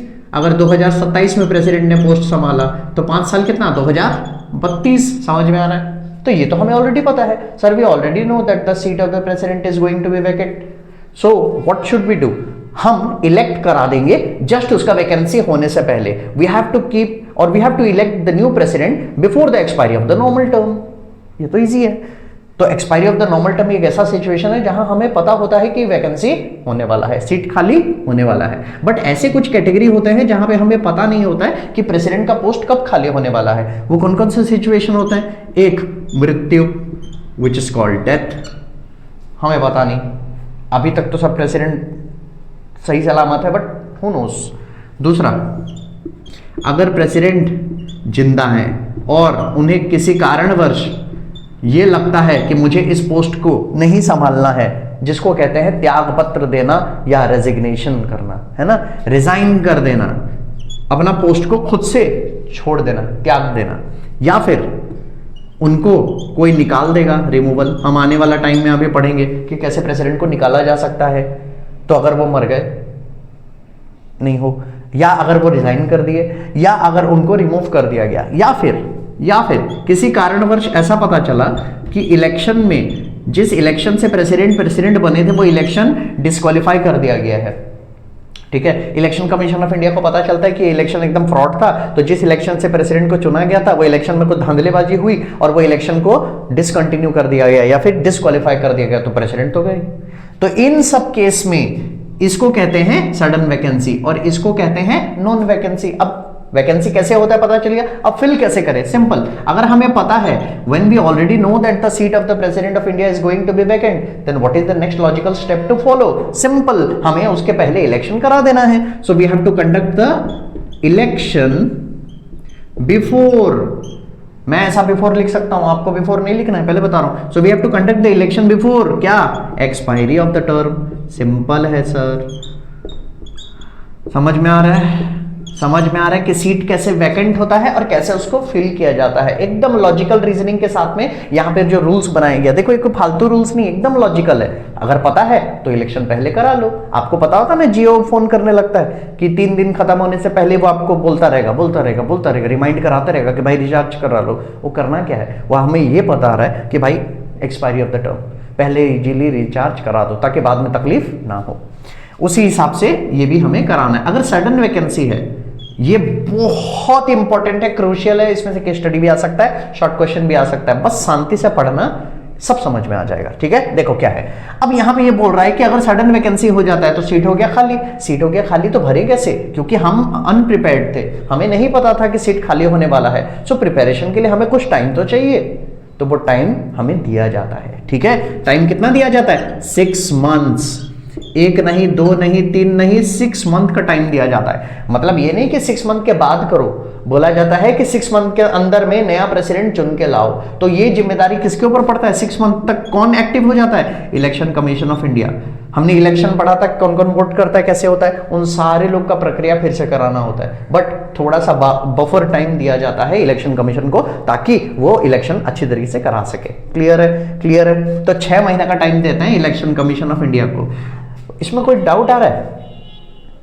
देखो सर, एक डाउट तो मुझे समझ में नहीं आया कि ये तो आपने बता दिया, ठीक है सर, कि अगर सीट खाली हो गया तो 6 महीने के अंदर इलेक्शन करा सकते हैं। ओके, 6 महीना डेडलाइन अगर क्रॉस हो गया तो इलेक्शन कमीशन ऑफ इंडिया को अच्छा से उनका रेल निकाला जाएगा, अच्छा से उनका प्रावधान भी रखा गया कि इन लोग इसको नहीं किए तो उसका मतलब हर्जाना भुगतना पड़ेगा आपको, कॉन्स्टिट्यूशन में लिखा है ये।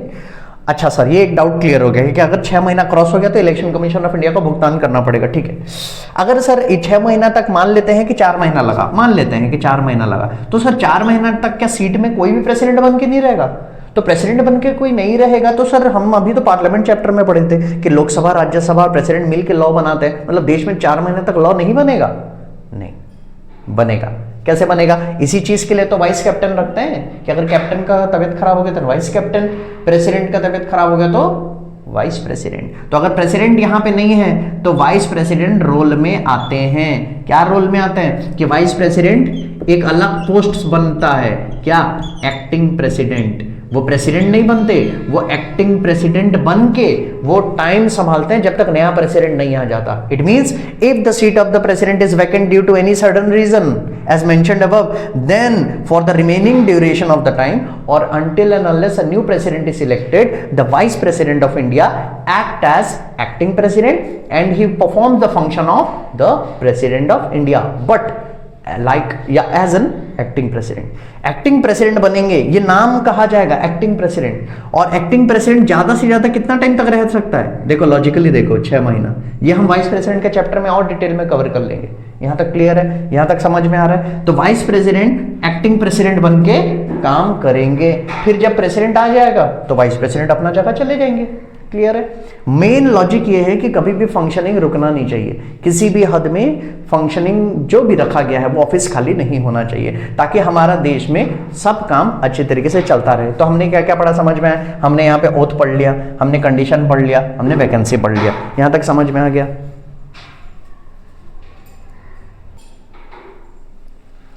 ओके, सो यहां तक क्लियर है? यहां तक समझ में आ गया कि क्या होता है, कैसा होता है, किस चीज का दिया जाता है? कि अगर यहां पे ये 3 चीज को आप पढ़ लोगे देन आपका क्वेश्चन आंसर उसी तरीके से इजीली आपको करना आ जाएगा। क्लियर है? अब पढ़ते हैं हमारे नेक्स्ट टॉपिक पे। ओके, सो नेक्स्ट टॉपिक हम लोग इसको पढ़ते हैं इम्पीचमेंट ऑफ प्रेसिडेंट। के प्रेसिडेंट को अगर इम्पीच करना है, मतलब अगर उनको अपने पोस्ट से हटाना है, किनको? मेंबर ऑफ पार्लियामेंट्स को और बाकी लोगों को, तो उन लोग सब मिलके प्रेसिडेंट को अगर उस कुर्सी से अगर वो हटाना चाहें तो उसको कैसे करते हैं, एक बार ध्यान से समझ लेना, बहुत इंपॉर्टेंट है ये। तो इम्पीचमेंट ऑफ प्रेसिडेंट क्या? अगर आपने पहला वीडियो देखा है, कल का वीडियो, तो हमने आपको कहा था कि वो कंडीशन जहां पे लोकसभा और राज्यसभा बराबर के पावर होल्ड करते हैं, जहां पे दोनों इक्वल पावर में स्टैंड करते हैं, वो क्या होता है? रिगार्डिंग रिमूवल या फिर इम्पीचमेंट ऑफ प्रेसिडेंट। क्लियर है? तो एक बार देख लेते हैं क्या होता है, कैसा होता है। एक चीज आप समझ लेना, प्रेसिडेंट को अगर इम्पीच करना है तो उसके लिए एक ग्राउंड बनाया गया है। ग्राउंड मतलब खेल का मैदान नहीं, ग्राउंड मतलब एक बेस, कि अगर ये आरोप है तो आप इसी आरोप के बेसिस पे ही उनको निकाल सकते हो, वरना और कोई भी कारण से नहीं निकाल सकते। आप इसीलिए उनको इम्पीच नहीं कर सकते कि उन्होंने किसी बिल को एक्ट बनाया, कभी भी नहीं। तो उनका एक ग्राउंड रेडी है। वो ग्राउंड क्या है? ध्यान से समझना, that is violation of constitution. Violation of constitution, संविधान का उल्लंघन। अब संविधान का उल्लंघन अगर प्रेसिडेंट ने किया तो उनके खिलाफ इंपीचमेंट का प्रोसेस स्टार्ट हो सकता है। कब? अगर उन्होंने वायलेशन ऑफ कॉन्स्टिट्यूशन किया और ऐसा आपको लगता है तो। यहां तक क्लियर है? पर इसमें कैच पता है क्या है? एक फनी बात कि ये जो वायलेशन क्या होता है, इसको इसका डेफिनेशन या इसको कॉन्स्टिट्यूशन ने डिफाइन ही नहीं किया है। संविधान ने ये तो कह दिया है कि अगर प्रेसिडेंट, सिटिंग प्रेसिडेंट कॉन्स्टिट्यूशन को वायलेट करेंगे तो उनको निकालने का प्रोसेस स्टार्ट होगा, मगर वायलेशन किसको कहते हैं ये नहीं बताया गया है। सो एक इंटरेस्टिंग चीज है जो आप भी अपने टीचर को पूछ सकते हैं। ठीक है, यहां तक क्लियर है? तो अपने को बस एक ही ग्राउंड दिया गया है, that is violation of the constitution. अब एक बार वायलेशन ऑफ द कॉन्स्टिट्यूशन हो गया, देन हम इस प्रोसेस को कर सकते हैं स्टार्ट। सो एक बार वायलेशन ऑफ कॉन्स्टिट्यूशन हो गया, एक बार वायलेशन ऑफ कॉन्स्टिट्यूशन अगर हो गया या ऐसा लगता है तो हम कर सकते हैं इस प्रोसेस को स्टार्ट हम कौन सा घर में करेंगे? सर हमारे पास तो लोकसभा भी है, राज्यसभा भी है, तो यहां पे हो सकता है आइदर का मतलब क्या है? या तो आप लोकसभा में स्टार्ट कर दो या तो आप राज्यसभा में स्टार्ट कर दो। स्टार्ट कोई भी घर में करो, इट डजंट मैटर, दोनों का बराबर का दर्जा है, दोनों को बराबर का पावर दिया गया है। यहां तक क्लियर है? यहां पे ठीक है? तो क्या लिख सकते हैं? In case of the starting of the impeachment process it can be initiated और started in either house of parliament.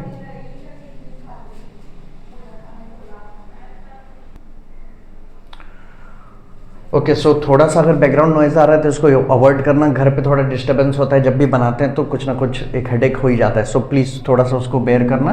बाहर का कुछ नॉइज आ रहा है तो उसको थोड़ा अवॉइड करना। ओके, सो हम लोग यहाँ पे थे? यहाँ पे थे कि जब कॉन्स्टिट्यूशन वायलेट हो जाता है या फिर ऐसा लगता है कि वायलेशन ऑफ कॉन्स्टिट्यूशन हो रहा है तो ये प्रोसेस कहाँ से स्टार्ट हो सकता है? या तो लोकसभा या तो राज्यसभा। इतना क्लियर है?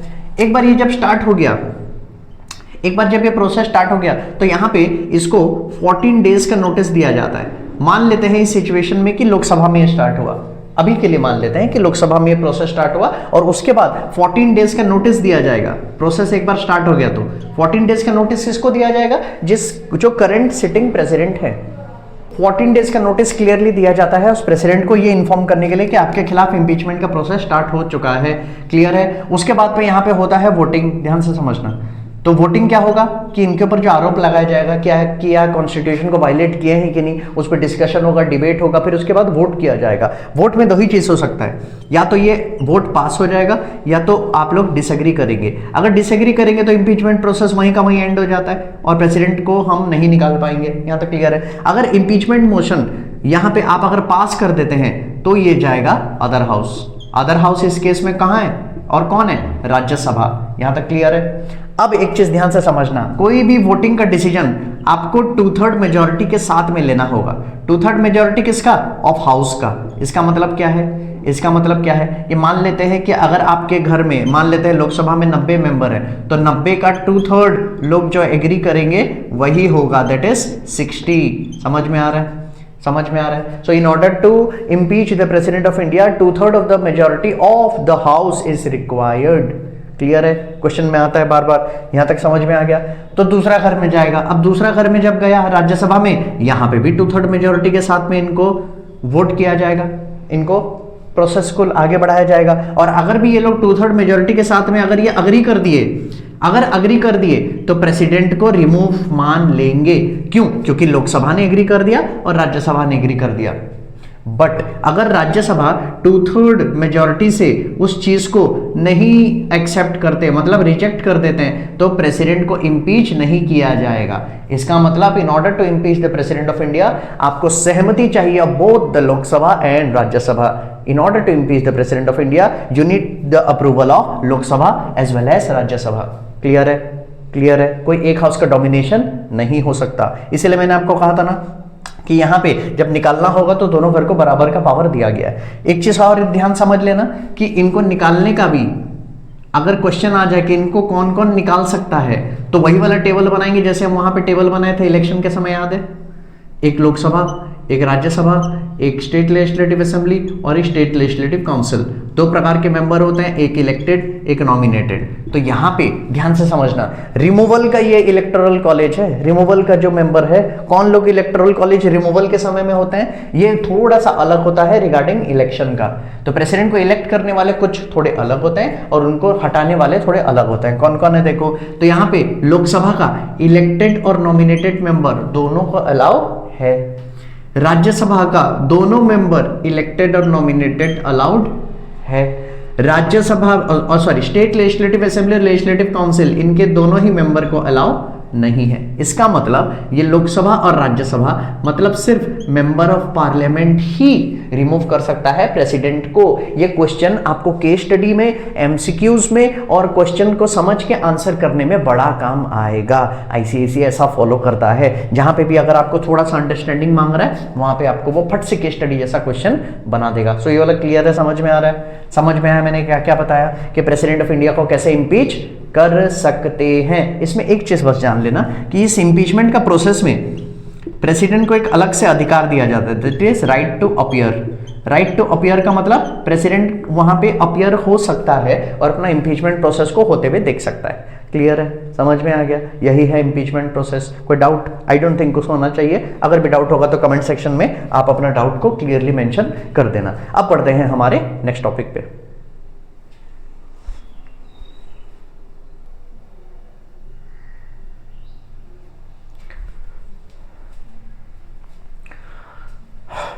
चलो अब हम करते हैं पावर्स ऑफ प्रेसिडेंट। प्रेसिडेंट के कितने अलग अलग पावर्स होते हैं और ये श्योर शॉर्ट क्वेश्चन आता है आपका बोर्ड एग्जामिनेशन में। ये बहुत एक क्लियर पैटर्न है जो कि देखने को मिलता है। आप पीवाईक्यूज अगर उठा के भी देख लें तो वो सारे पावर्स पूछे जाते हैं। सो टोटल मैं आपको 10 पावर्स पढ़ाऊंगा। सिर्फ यही पावर्स आप पढ़ के जाइए, एक ही पेज का नोट्स बना के भी जाइए, आपको और ज्यादा एक्स्ट्रा पढ़ने का दरकार बिल्कुल नहीं पड़ेगा। ये मैं अपना गारंटी के साथ कह रहा हूं। देखिए कैसे, तो अलग अलग पावर से जानता है पहले क्या क्या। सबसे पहले लेजिस्लेटिव पावर। लेजिस्लेटिव का मतलब हमें पता है लेजिस्लेचर क्या होता है। अगर आपने पहला वीडियो देखा है तो आपको याद होगा डेमोक्रेसी के 4 पिलर, उनमें से सबसे पहला पिलर कौन है? लेजिस्लेचर, जिसका काम क्या है? To make the law. मतलब पार्लियामेंट और लॉ बनाने के एजेंसी के ऊपर में प्रेसिडेंट का अलग से क्या पावर रहता है।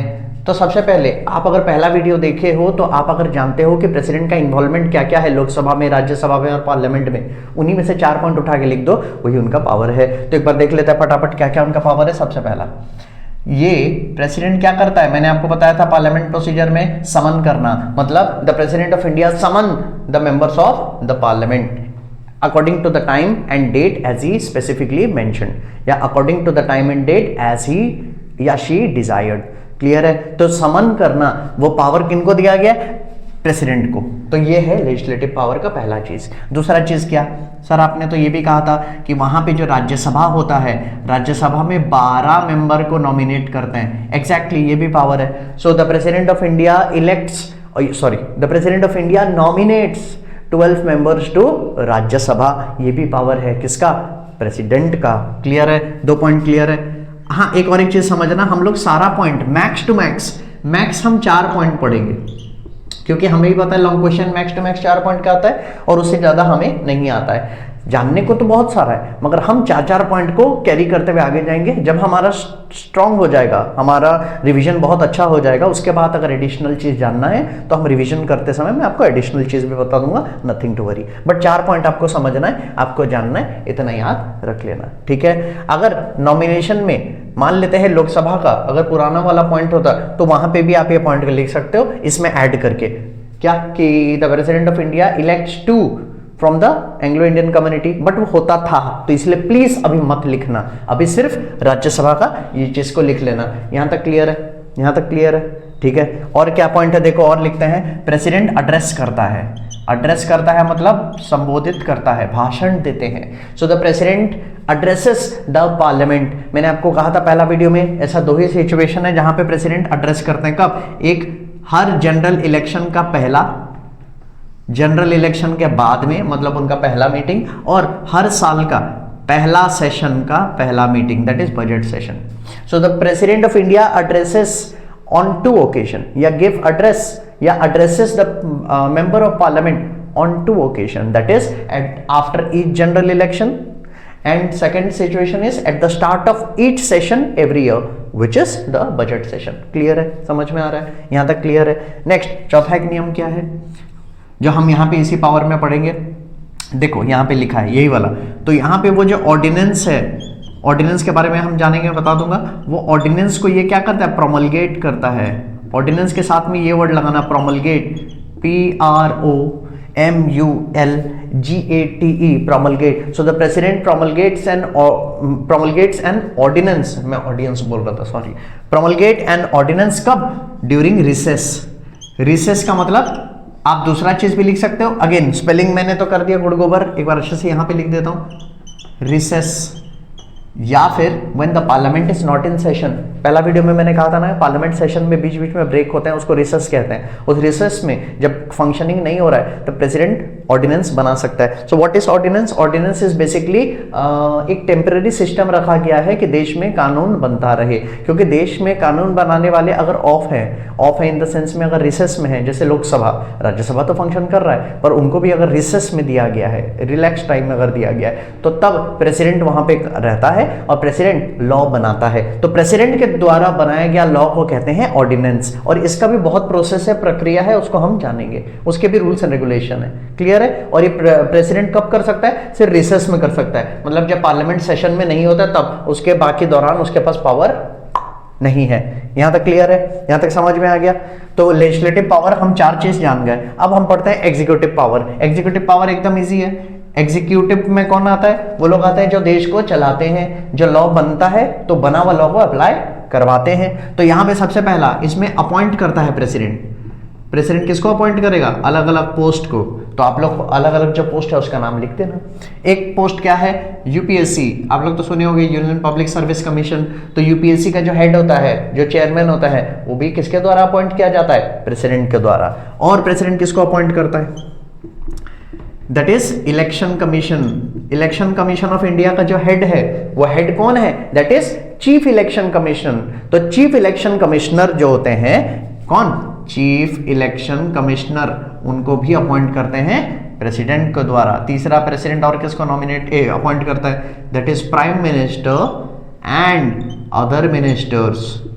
ये हम प्राइम मिनिस्टर का चैप्टर में अच्छे से पढ़ेंगे, समझेंगे कि प्राइम मिनिस्टर और अदर मिनिस्टर को भी अपॉइंट करता है। इसका मतलब ये नहीं कि प्रेसिडेंट चाहे तो अपने मनमानी से प्राइम मिनिस्टर को चुन सकता है, नॉट एट ऑल, उसमें भी कुछ कंडीशन अप्लाई होते हैं। ठीक है? और चौथा चीज क्या है, हाँ चलो चौथा चीज एक नया चीज जान लेना, एक चीज कि यहां पे कोई भी एरिया, इंडिया में कोई भी एरिया को अगर डिक्लेयर करना है, अगर उसको घोषित करना है क्या कि वो शेड्यूल्ड एरिया है, क्योंकि इतना समझना, अगर आपका इलाका शेड्यूल्ड इलाका है, शेड्यूल्ड एरिया है, तो उसके बहुत सारे बेनिफिट्स हैं। तो कौन सा इलाका शेड्यूल्ड एरिया है या कौन सा इलाका शेड्यूल्ड एरिया नहीं है, ये कौन डिसाइड करता है? President of India. So president of India has the power to declare any state as scheduled area. Clear है? 4 पॉइंट समझ में आ गया। तो 4 पॉइंट क्या है? President appoints the chairman of UPSC, that is union public service commission. The president of India appoints chief election commissioner. The president of India appoints prime minister and other ministers. And the president of India declares any area as scheduled area. Clear है? समझ में आ रहा है? बढ़िया, मजा आ रहा है? समझना जरूरी है, ठीक है? उसके बाद में सारा पढ़ाई मजा आ जाएगा। गलती तो उनका है जो लोग हिस्ट्री और सिविक्स के चैप्टर को बोरिंग बना के पढ़ाते हैं। ये बोरिंग बिल्कुल भी नहीं है। आप अगर इसको अच्छे तरीके से पढ़ लोगे और इसको समझ लोगे तो आप बाहर में अपना ये चीज जान पाओ कि मेरे देश में क्या हो रहा है, क्या नहीं हो रहा है, मुझे वो चीज जानकारी मिलते रहेगा, तो आप चीज को समझ सकते हो बेहतरीन तरीके से।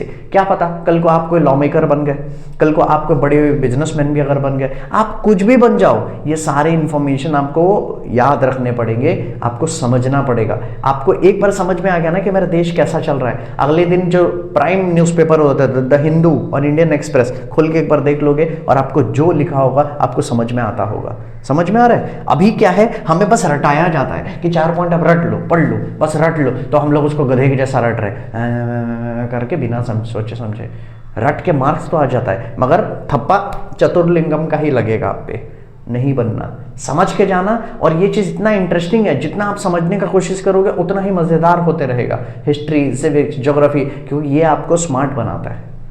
क्लियर है? समझ में आ रहा है? तो चलो अब पढ़ते हैं जुडिशियल का, कि जुडिशियल पावर इसके पास क्या क्या है। तो सबसे पहला एक चीज जानना कि यहाँ पे प्रेसिडेंट अपॉइंट करता है। देखो यहाँ भी वो अपॉइंट कर रहा है, मगर ऐसे लोग को अपॉइंट कर रहा है कि वो जुडिशरी से जुड़े हुए हैं। तो एक चीज समझना, प्रेसिडेंट जो 3 पिलर्स होते हैं, है तो 4 पिलर, वो 4 में से 3 पिलर को वो खुद ही उनके हेड लोग को अपॉइंट कर रहे हैं। ठीक है? कितना इंपॉर्टेंट पोस्ट है।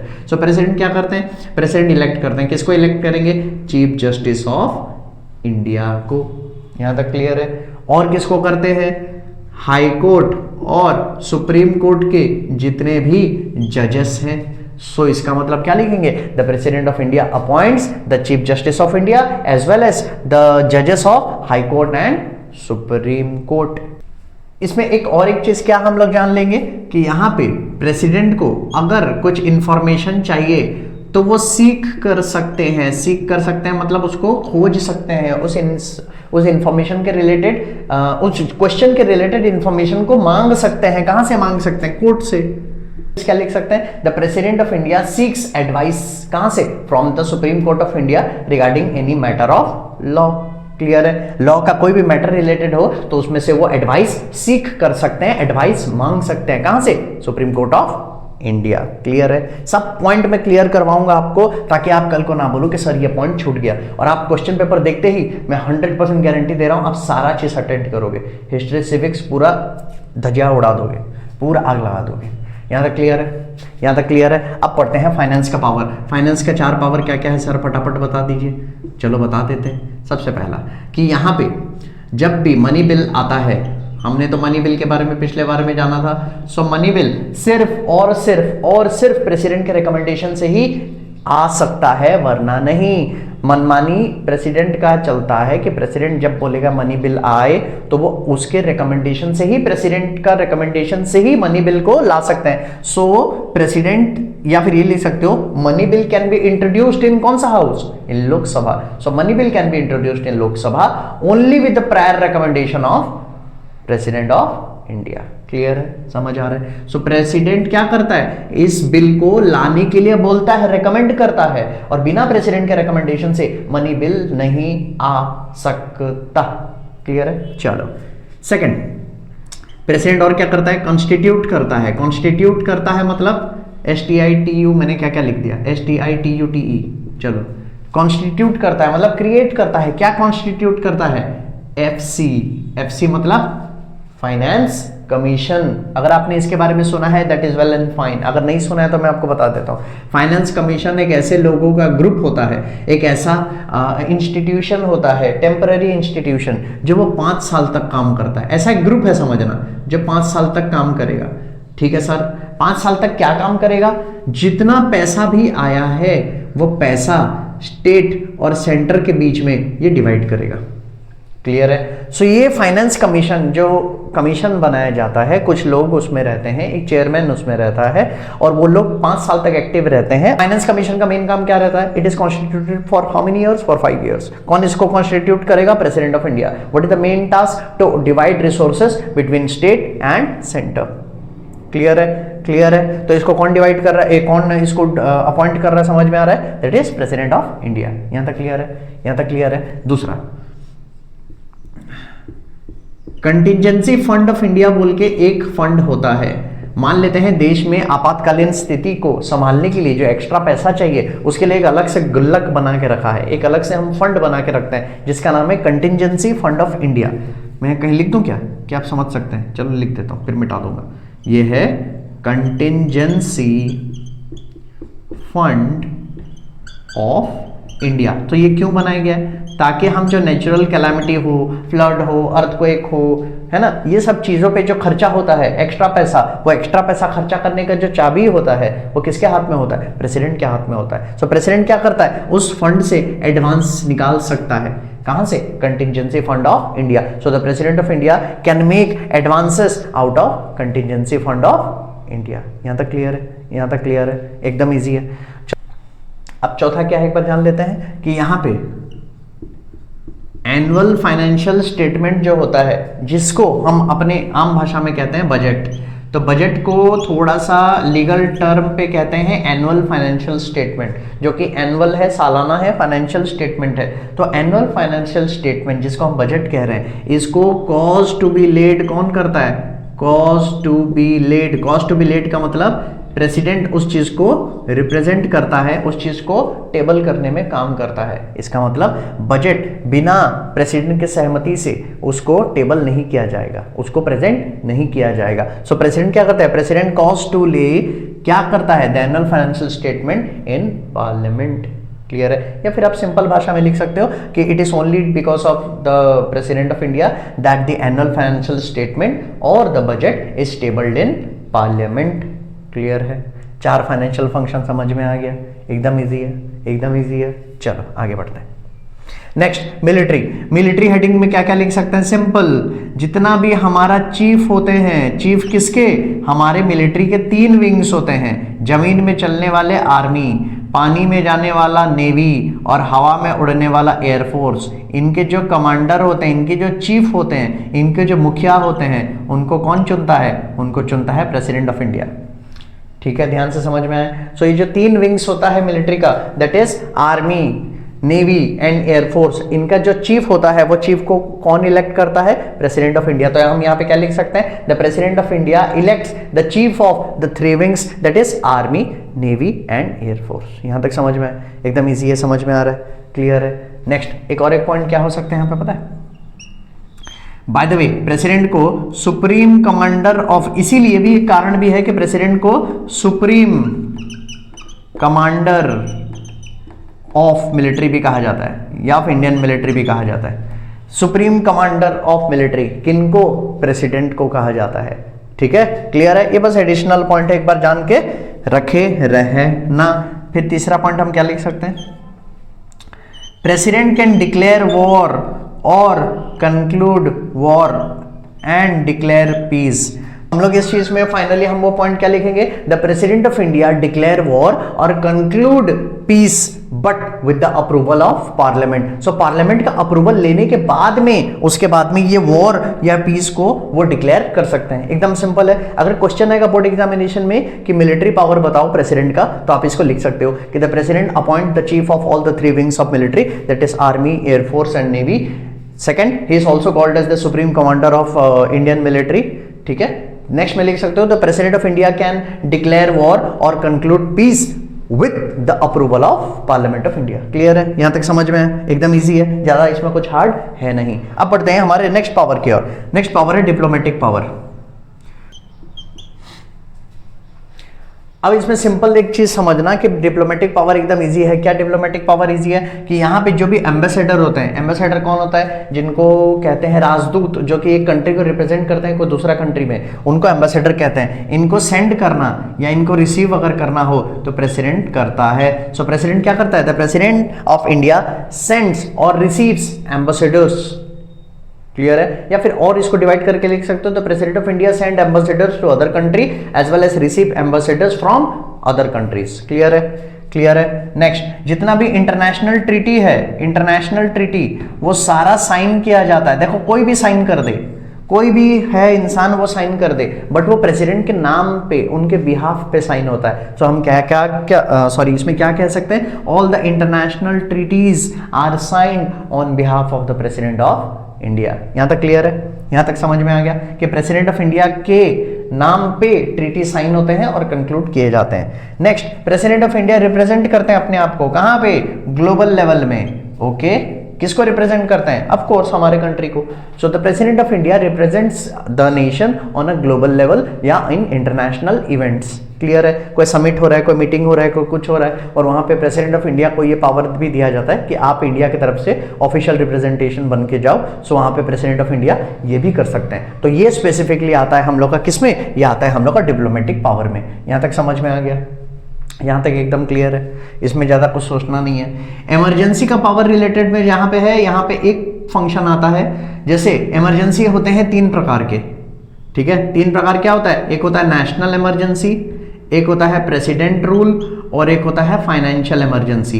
ये तीनों इमरजेंसी को स्टार्ट करना और इसको लागू करने का पावर रहता है हमारा प्रेसिडेंट के पास में। हालांकि प्रेसिडेंट अपना मनमानी से वो चीज नहीं कर सकता है, बट प्रेसिडेंट के पास ये पावर रहता है कि ये तीनों इमरजेंसी को प्रोक्लेम कर सके। So the president of India has the power to proclaim 3 kinds of emergency in India, which are national emergency, president's rule और फाइनेंशियल इमरजेंसी। यहां तक क्लियर है? यहां तक एकदम इजी है, एकदम इजी है, क्योंकि इमरजेंसी रिलेटेड प्रेसिडेंट का और भी पावर रहता है। ठीक है? उसको हटाना, उसमें काम करना, सब कुछ पावर इसमें रहता है। इसमें हम अलग तरीके से जानेंगे, क्योंकि ये इटसेल्फ ही एक अलग चैप्टर है। आप में नहीं है, आपका सिलेबस में नहीं है, बट ये इटसेल्फ इसमें ही 2 घंटा का लेक्चर है। ठीक है? तो वो कभी फुर्सत में समझेंगे। यहां तक क्लियर? चलो, अब इसमें वीटो पावर समझते हैं। जो प्रेसिडेंट ऑफ इंडिया के पास एक पावर होता है जो बहुत ही इंपॉर्टेंट पावर होता है, वीटो पावर। इतना समझना, जब भी प्रेसिडेंट के पास बिल आता है उसको लॉ बनाने के लिए, तो प्रेसिडेंट 2 तरीके का ही डिसीजन ले सकता है। वेट, आप बोलोगे सर आपने तो कहा था कि और भी तरीका है, बट मैं समझा रहा हूं टाइप क्या है। कितना आंसर वो दे सकता है, नहीं कितना तरीके से आंसर दे सकता है। वो 2 ही चीज हो सकता है, या तो वो चीज से वो अग्री कर सकता है, या तो उस चीज से डिसएग्री कर सकता है। अगर अग्री करेगा देन उसको वीटो पावर नहीं कहते। वीटो पावर हमेशा नेगेटिव पावर को कहा जाता है। मतलब प्रेसिडेंट के पास वीटो पावर होता है कोई भी बिल को रोकना, अटका देना, उसी को वीटो पावर कहा गया। So veto power basically deals with the negative power और the power of the president which is to act against the bill, और हाँ अगेंस्ट द बिल ही कह सकते हैं, एक्ट तो बना ही नहीं है अभी तक। ठीक है? यहां तक क्लियर है? सो वीटो पावर का मतलब वो नेगेटिव पावर का बात किया गया है, पॉजिटिव पावर का बात नहीं किया गया है। अब ध्यान से समझना, पॉजिटिव पावर तो समझ में आ गया। नेगेटिव पावर वो क्या कर सकता है? वो अपना असेंट को विथहोल्ड कर सकता है। राइट? असेंट को विथहोल्ड कर सकता है, क्योंकि प्रेसिडेंट कर सकते हैं, तो प्रेसिडेंट अपना सिग्नेचर को विथहोल्ड कर सकते हैं ताकि लॉ ना बने। तो यहां पे असेंट मतलब उनका सिग्नेचर, वो असेंट को विथहोल्ड कर सकते हैं, ये एक ऑप्शन है। दूसरा, वो वापस रिकमेंडेशन के लिए घर में बिल भेज देते हैं। ये बात हमने डिस्कस किया था, याद है? The president sends the bill back to the house for the recommendation, या फिर इसको रिकंसिडरेशन भी कहा जाता है। रिकमेंडेशन ही क्या बोलना, द राइट वर्ड होगा reconsideration. So the president sends the bill back to the house for their या for its reconsideration by the member of parliament. Clear है? रिकंसिडरेशन के लिए आ जाता है। मैं रिकमेंडेशन क्यों लिखा? रिकंसिडरेशन के लिए। यहां तक क्लियर है? ये एक चीज। एक चीज हो सकता है कि प्रेसिडेंट यहां पे एक्शन नहीं लेता किसी बिल में। अरे यार, नहीं लेते, आई एम सॉरी, थोड़ा हो जाता है मेरे से, है ना? नहीं लेते, तो विथहोल्ड करना मतलब असेंट नहीं देना, रिकंसिडरेशन करना मतलब बिल को वापस घर में भेज देना, और नो एक्शन का मतलब ना हाँ ना ना, बीच में लटका के रखना। ये तीन पावर को वीटो पावर कहा गया है क्योंकि ये तीन नेगेटिव पावर्स है, और ये तीन नेगेटिव पावर्स के नाम हैं। यस, नाम है, आपके बुक में नहीं दिया है तो कोई बात नहीं, इसको लिख लेना। जो विथहोल्ड करते हैं और इसको अपने पास में रख लेते हैं, रख लेते हैं इन द सेंस क्या कि मेरा जो सिग्नेचर है, मैं यहां पे सिग्नेचर नहीं देने वाला या वाली, तो उससे वो बिल एक्ट नहीं बनेगा। So withholding the assent of the president, इस पावर को कहते हैं एब्सोल्यूट वीटो। एब्सोल्यूट वीटो, तो ये वीटो के अलग अलग पावर है। So what is absolute veto? In this case the president withhold the assent to the bill and in that way bill never becomes an act. Clear है? यहां तक समझ में? यहां तक समझ में? अब रिकंसिडरेशन जो करा जाता है, वापस भेजा जाता है, इस बिल का भी, इस पावर का भी नाम है, इसको बोलते हैं सस्पेंसिव वीटो। सस्पेंसिव, मेरा यहां जगह थोड़ा सा कचड़ा हो गया, बट आप इसको लिख देना सस्पेंसिव, यहां नीचे लिख देते हैं, डरते थोड़ी है। Suspensive. So what is suspensive? Suspensive veto refers to the power of the president in which the bill is sent back to the houses or back to both the houses for reconsideration of the bill. But इसमें एक twist है, क्या ये वाला power इतना effective नहीं होता? क्यों? आपने अगर फर्स्ट वीडियो मेरा देखा है यूनियन पार्लियामेंट का, तो आपको समझ में आएगा कि ये जो पावर है इसको ओवरराइड कर सकते हैं। ओवरराइड करने का मतलब इस पावर को काट सकते हैं। कौन काटता है? Member of parliament. कैसे काटता है? बिल को वापस पास करके। मगर ये ऐसा पावर है कि ये पावर असरदार नहीं है, ठीक है? इसीलिए इस पावर को हम सस्पेंड कर सकते हैं, इसीलिए इसका नाम है सस्पेंसिव वीटो। क्लियर है?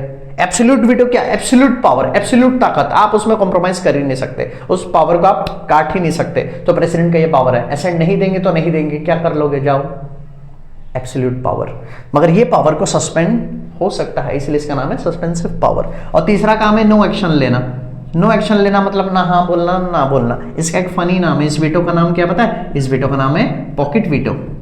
जैसे कोई भी चीज को हम पॉकेट करके रख लेते हैं ना, पॉकेट करके रख लेना, ना कोई एक्शन लेना ना देना, उसको बोलते हैं pocket veto. So pocket veto refers to the power of the president in which the president do not takes any action, that the president of India neither agrees or neither give the assent to the bill, neither rejects और withhold the assent to the bill।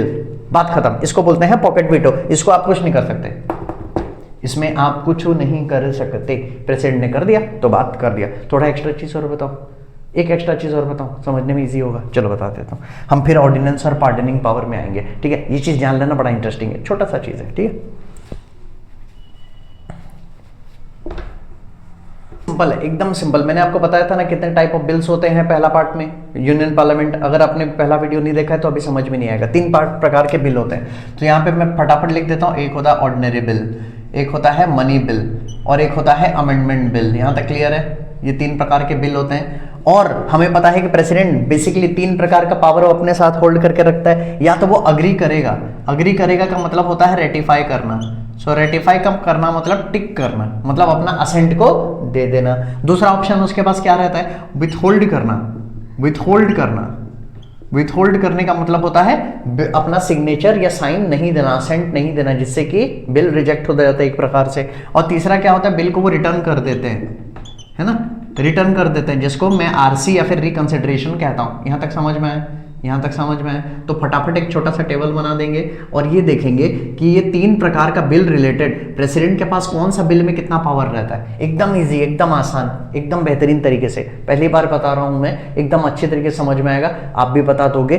Topper लोगों का भी concept ये clear नहीं होता है, challenge के साथ बता रहा हूँ। आप इसको पढ़ लेना, जाके बहुत लोग से पूछ लेना, उन लोग उसका जवाब नहीं दे पाएंगे क्योंकि उन लोग इतना डेप्थ में पढ़ते भी नहीं है। ये बस समझ लेना। तो अगर मान लो रेटिफाई करने का जो पावर है, क्या प्रेसिडेंट को ऑर्डिनरी बिल में पावर रहता है? यस, तो ऑर्डिनरी बिल में प्रेसिडेंट को रेटिफाई करने का पावर रहता है, ठीक है? ऑर्डिनरी बिल में क्या प्रेसिडेंट उसको विथहोल्ड कर सकता है? हाँ, प्रेसिडेंट के पास वो पावर रहता है। क्या प्रेसिडेंट का पावर रहता है कि वो ऑर्डिनरी बिल को रिटर्न कर सके? हाँ, ये भी पावर उसके पास रहता है। यहां तक क्लियर है? समझ में? अब जहां पे रहा मनी बिल और अमेंडमेंट बिल का बात, तो यहां पे इतना समझना, प्रेसिडेंट को इन दोनों बिल में भी रेटिफाई करने का पावर रहता है। प्लीज इसको बना लेना, मैं हाथ जोड़ के कह रहा हूं, इसको बना लेना, बहुत काम आएगा। इतना बना लोगे ना, इसके ऊपर आप पूरा बढ़िया से 200 वर्ड्स का ऐसे लिख सकते हो। ठीक है। तो प्रेसिडेंट के पास रेटिफाई करने का पावर कौन से बिल में रहता है? सारे बिल में। और तीन ही प्रकार के बिल होते हैं, ऑर्डिनरी, मनी बिल या अमेंडमेंट बिल, और एक प्राइवेट बिल होता है, वो दूसरा है, हटाओ उसको। ये तीन बिल में प्रेसिडेंट रेटिफाई कर सकता है, नो हार्म। अब जहां पे रहता है विथहोल्ड करना मतलब रिजेक्ट करना, तो ध्यान से समझना, इसमें वो दो चीज में रिजेक्ट कर नहीं सकता कभी भी। वो कौन से दो हैं? एक तो ऑर्डिनरी बिल में प्रेसिडेंट रिटर्न कर सकता है, विथहोल्ड कर सकते हैं प्रेसिडेंट। तो अब यहां पे देखते हैं कि प्रेसिडेंट मनी बिल रिलेटेड क्या उसको विथहोल्ड कर सकते हैं? हाँ, उसको भी विथहोल्ड कर सकते हैं, उनके पास ये पावर है। बट क्या अमेंडमेंट बिल को वो विथहोल्ड कर सकते हैं? बिल्कुल नहीं। तो अमेंडमेंट बिल में प्रेसिडेंट के पास पावर नहीं होता है। President has to give their assent regarding या रिलेटेड टू अमेंडमेंट बिल, क्योंकि अमेंडमेंट बिल में ज्यादा पावर हाउसेस को दिया गया है, लोकसभा और राज्यसभा को। जब ये दोनों पास कर दिए तो प्रेसिडेंट उसमें रिटर्न विथहोल्ड नहीं कर सकते। यहां तक क्लियर है? अब जहां पे रहा हमारा तीसरा ऑप्शन, रिटर्न करने का ऑप्शन। सो रिटर्न करने का ऑप्शन प्रेसिडेंट को सिर्फ ऑर्डिनरी बिल में रहता है। प्रेसिडेंट ना मनी बिल और ना कॉन्स्टिट्यूशनल अमेंडमेंट बिल को रिटर्न कर सकते हैं। इसका मतलब क्या? इसका मतलब रेटिफाई करने का पावर प्रेसिडेंट को सारे बिल में है, मगर विथहोल्ड करना, सिग्नेचर को नहीं देना, ऑर्डिनरी और मनी बिल में है सिर्फ, ठीक है, और अमेंडमेंट बिल में नहीं है वो पावर। और प्रेसिडेंट रिटर्न करने का पावर सिर्फ ऑर्डिनरी बिल में है, मतलब वो मनी बिल और अमेंडमेंट बिल को रिटर्न नहीं कर सकते। क्लियर है? क्लियर है? समझ में नहीं है तो थोड़ा बैक जाके दोबारा देख लेना, मगर ये बहुत इंपॉर्टेंट है प्रेसिडेंट का पावर को समझने के लिए। यहां तक क्लियर है? अब हम बढ़ते हैं हमारा लास्ट कुछ पावर्स है उस पर।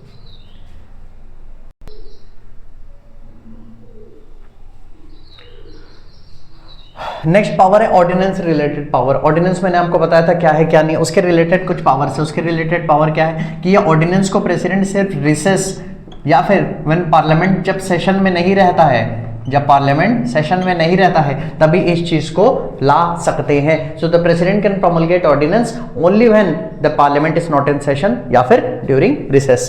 तो ये है इसका पहला चीज। दूसरा पावर इसमें क्या है? जब भी ऑर्डिनेंस किया जाएगा, प्रोमलगेट किया जाएगा, जब ब्रेक में या रिसेस में लाया जाएगा, और उसके बाद मान लो पार्लियामेंट आ गया मीटिंग करने, क्योंकि पार्लियामेंट बीच बीच में गैप में थोड़ा ऑफ रहता है ना, मीटिंग नहीं करता है, फिर बाद में जब नेक्स्ट सेशन में मीटिंग करने आया तो वहां पे पार्लियामेंट को अप्रूवल देना पड़ेगा, पार्लियामेंट को उसको अप्रूवल करना पड़ेगा। और अप्रूवल करने का लिमिट है, अप्रूवल करने का कितना लिमिट है? 6 हफ्ता, 6 वीक्स।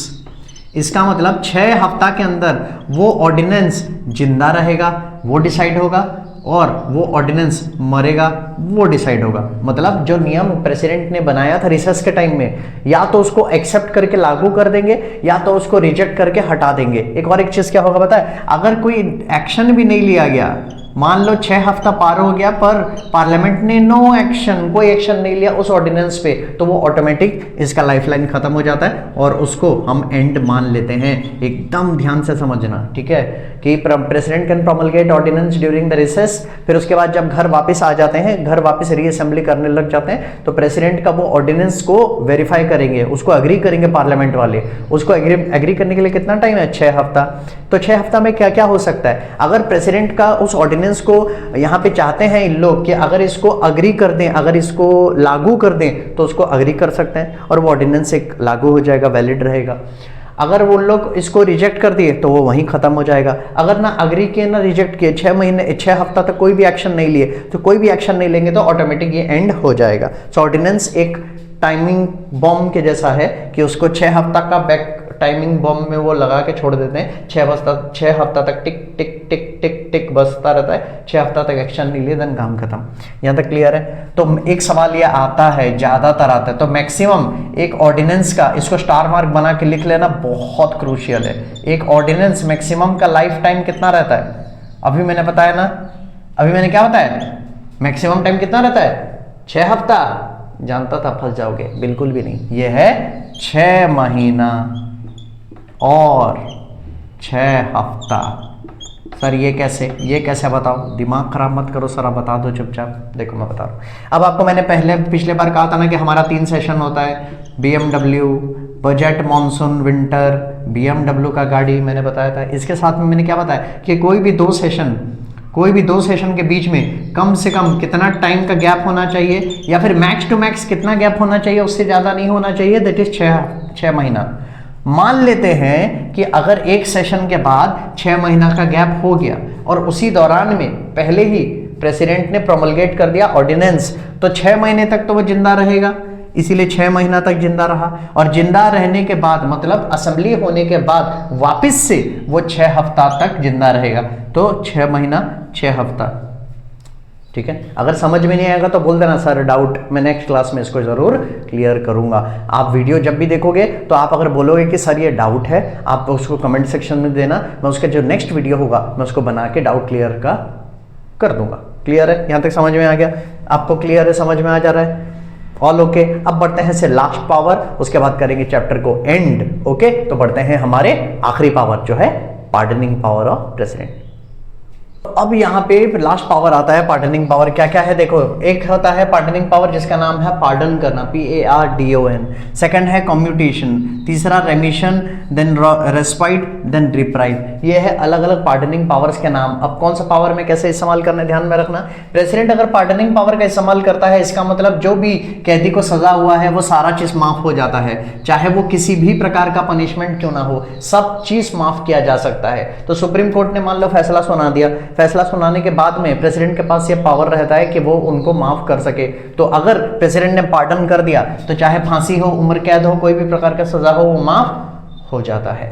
दूसरा प्रकार का पावर को क्या बोलते हैं? कम्यूटेशन। कम्यूटेशन का मतलब ध्यान से समझना, उसका मतलब होता है सब्स्टिट्यूशन। सब्स्टिट्यूशन मतलब एक के जगह कोई दूसरा पनिशमेंट आएगा, बट पनिशमेंट आएगा जरूर, एक के जगह भले ही दूसरा आ जाए पर वो आएगा जरूर, सब्स्टिट्यूट करेंगे। तो यहाँ पे जनरली क्या किया जाता है, थोड़ा सा हल्का तरीके का पनिशमेंट को लाया जाता है। जैसे कि एक एग्जांपल समझना, मान लो कि किसी कैदी को मिला डेथ पेनल्टी, किसी मुजरिम को डेथ पेनल्टी मिला मतलब मौत का सजा। इंडिया में मौत का सजा मतलब फांसी से टांग देंगे।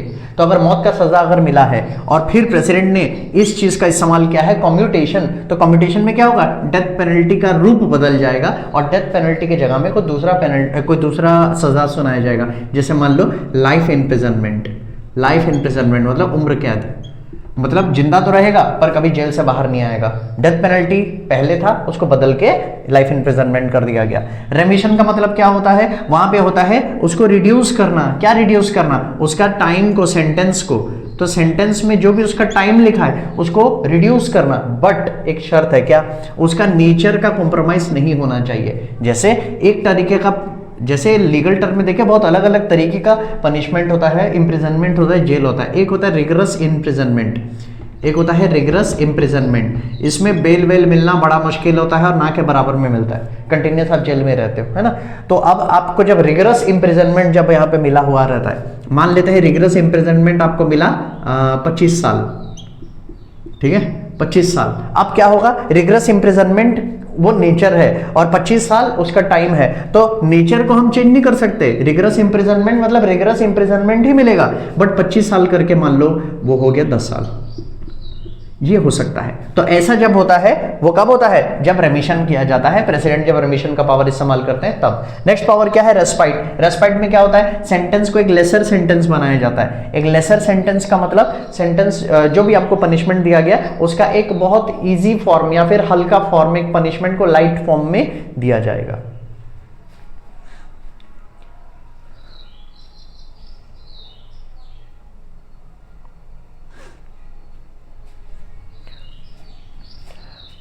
और ये ज्यादातर कब किया जाता है, जब ये देखा जाता है कि वहां पे जो कन्विक्ट है, जिनके ऊपर ये सजा सुनाया गया, मान लो वो प्रेग्नेंट है, फीमेल है और वो प्रेग्नेंट है, या मान लो उसको कोई फिजिकल डिसेबिलिटी है, उन केस में उनका थोड़ा सा उसका नेचर को चेंज किया जाता है ना। लास्ट में है रिप्राइव। रिप्राइव में क्या है कि पूरा ही सेंटेंस के ऊपर स्टे लग जाता है। स्टे लग जाता है मतलब नो एक्शन, उसको एग्जीक्यूट नहीं करेंगे। और ये ज्यादातर डेथ पेनल्टी में लगता है कि किसी को फांसी का सजा अगर सुना दिया गया तो वहां पे जाएंगे प्रेसिडेंट के पास, प्रेसिडेंट के पास वो करेंगे अर्जी, और अगर प्रेसिडेंट ने वहां पे रिप्राइव लगा दिया तो मतलब उसका मतलब है उस पनिशमेंट पे स्टे ऑर्डर लग जाता है। तो टेम्पररी समय के लिए वो पनिशमेंट को रोकने के लिए एक स्टे ऑर्डर लगाया जाता है। उसके बाद प्रेसिडेंट को जो पावर करना है वो इस्तेमाल कर सकते हैं। समझ में आया? हाय रे, क्लियर है, समझ में आया? देखो आपके लिए मैंने वादा किया था कि आपका हिस्ट्री, सिविक्स और ज्योग्राफी एग्जाम एकदम झकास आएगा। मैं उसके लिए सब कुछ करने को तैयार हूँ। जितना एक्स्ट्रा टाइम लगेगा, एफर्ट लगेगा, सब डालेंगे। बस बदले में आपको एक काम करना है। क्या? आपको बस मेहनत करना है। आपको नोटबुक में इसको नोट्स बनाते हुए चलना है। मैं बोल रहा हूँ प्लीज एक बार आप उसको करते रहो और उसके बाद देखना आपका पूरा सिलेबस कंप्लीट हो जाएगा और आपको समझ में भी आएगा। अगर ऐसा नहीं हुआ ना तो आप मुझे बोलना कि सर आपका तरीका खराब है। बट मैं आपको 2 एग्जाम में प्रूफ करके दिखा दिया, इंग्लिश 1 और इंग्लिश 2। मेरा बताया हुआ रास्ता और तरीका और ट्रिक्स और पैटर्न सब रिपीट होता है। ठीक है, क्योंकि मैंने आपको कहा था ना, एक्सपीरियंस से मैं आपको बता रहा हूं। ओके, तो इसीलिए प्लीज आप इस चीज को फॉलो कर लेना। ये चैप्टर को पूरा नोट्स बना लेना। और बिलीव अगर नहीं होता है इतना मेरा नोट्स बनाने के बाद में, कोई सा भी पीवाईक्यू उठा लेना या जितना भी पीवाईक्यू आपको मिलता है उठा के कर लेना। सब चीज आप आंसर कर सकते हो इस क्लास से। सो आई होप आपको मेरा वीडियो अच्छा लगा होगा, आपको मेरा एफर्ट अच्छा लगा होगा। अगर आप मेरे वीडियो को पसंद कर रहे हैं और मेरे एफर्ट को आपको अप्रिशिएट करना है, उसके लिए कुछ नहीं करना पड़ेगा, सिर्फ वीडियो को लाइक कर दीजिएगा। यहाँ पे अपने फ्रेंड्स को शेयर कीजिए, जिनको ये चीज़ नहीं पता है उनको रेकमेंड कीजिए कि अगर उनको ये चीज़ समझ में आ रहा है, अगर वो डाउट में है तो ये चीज़ वो देखेंगे, समझेंगे, आसान तरीके से एग्ज़ाम क्लियर करेंगे। क्योंकि अपना काम क्या है? आराम से पढ़ना, ताकि एग्जाम एकदम बेहतरीन तरीके से जाए। स्ट्रेस में रटना बिल्कुल नहीं है। सो वीडियो को करते हैं एंड, हम मिलेंगे हमारे नेक्स्ट वीडियो में। और मैं आप लोग को बता दे रहा हूं, जो लोग इस चैनल में नए आए हैं और ऐसा पहली बार देख रहे हैं तो चैनल को कर दीजिए सब्सक्राइब। जाके कम्युनिटी पोस्ट में हमारा शेड्यूल चेक कर लीजिए। डेली शाम को 7:15 में ये एक वीडियो नया आता रहेगा। कितना? 7:15। कभी 7:15 का टाइम आगे पीछे भी हो सकता है, बट ये टाइम में एक वीडियो डेली आएगा और आपका एग्जाम को एकदम बढ़िया बना देगा। इसको बस फॉलो करते जाओ, अच्छे से पढ़ते जाओ, जो डाउट है कमेंट सेक्शन में डालते जाओ और इसी तरीके से हमारा एग्जाम एकदम मस्त जाएगा, गारंटी मेरा। सो मिलते हैं नेक्स्ट वीडियो में।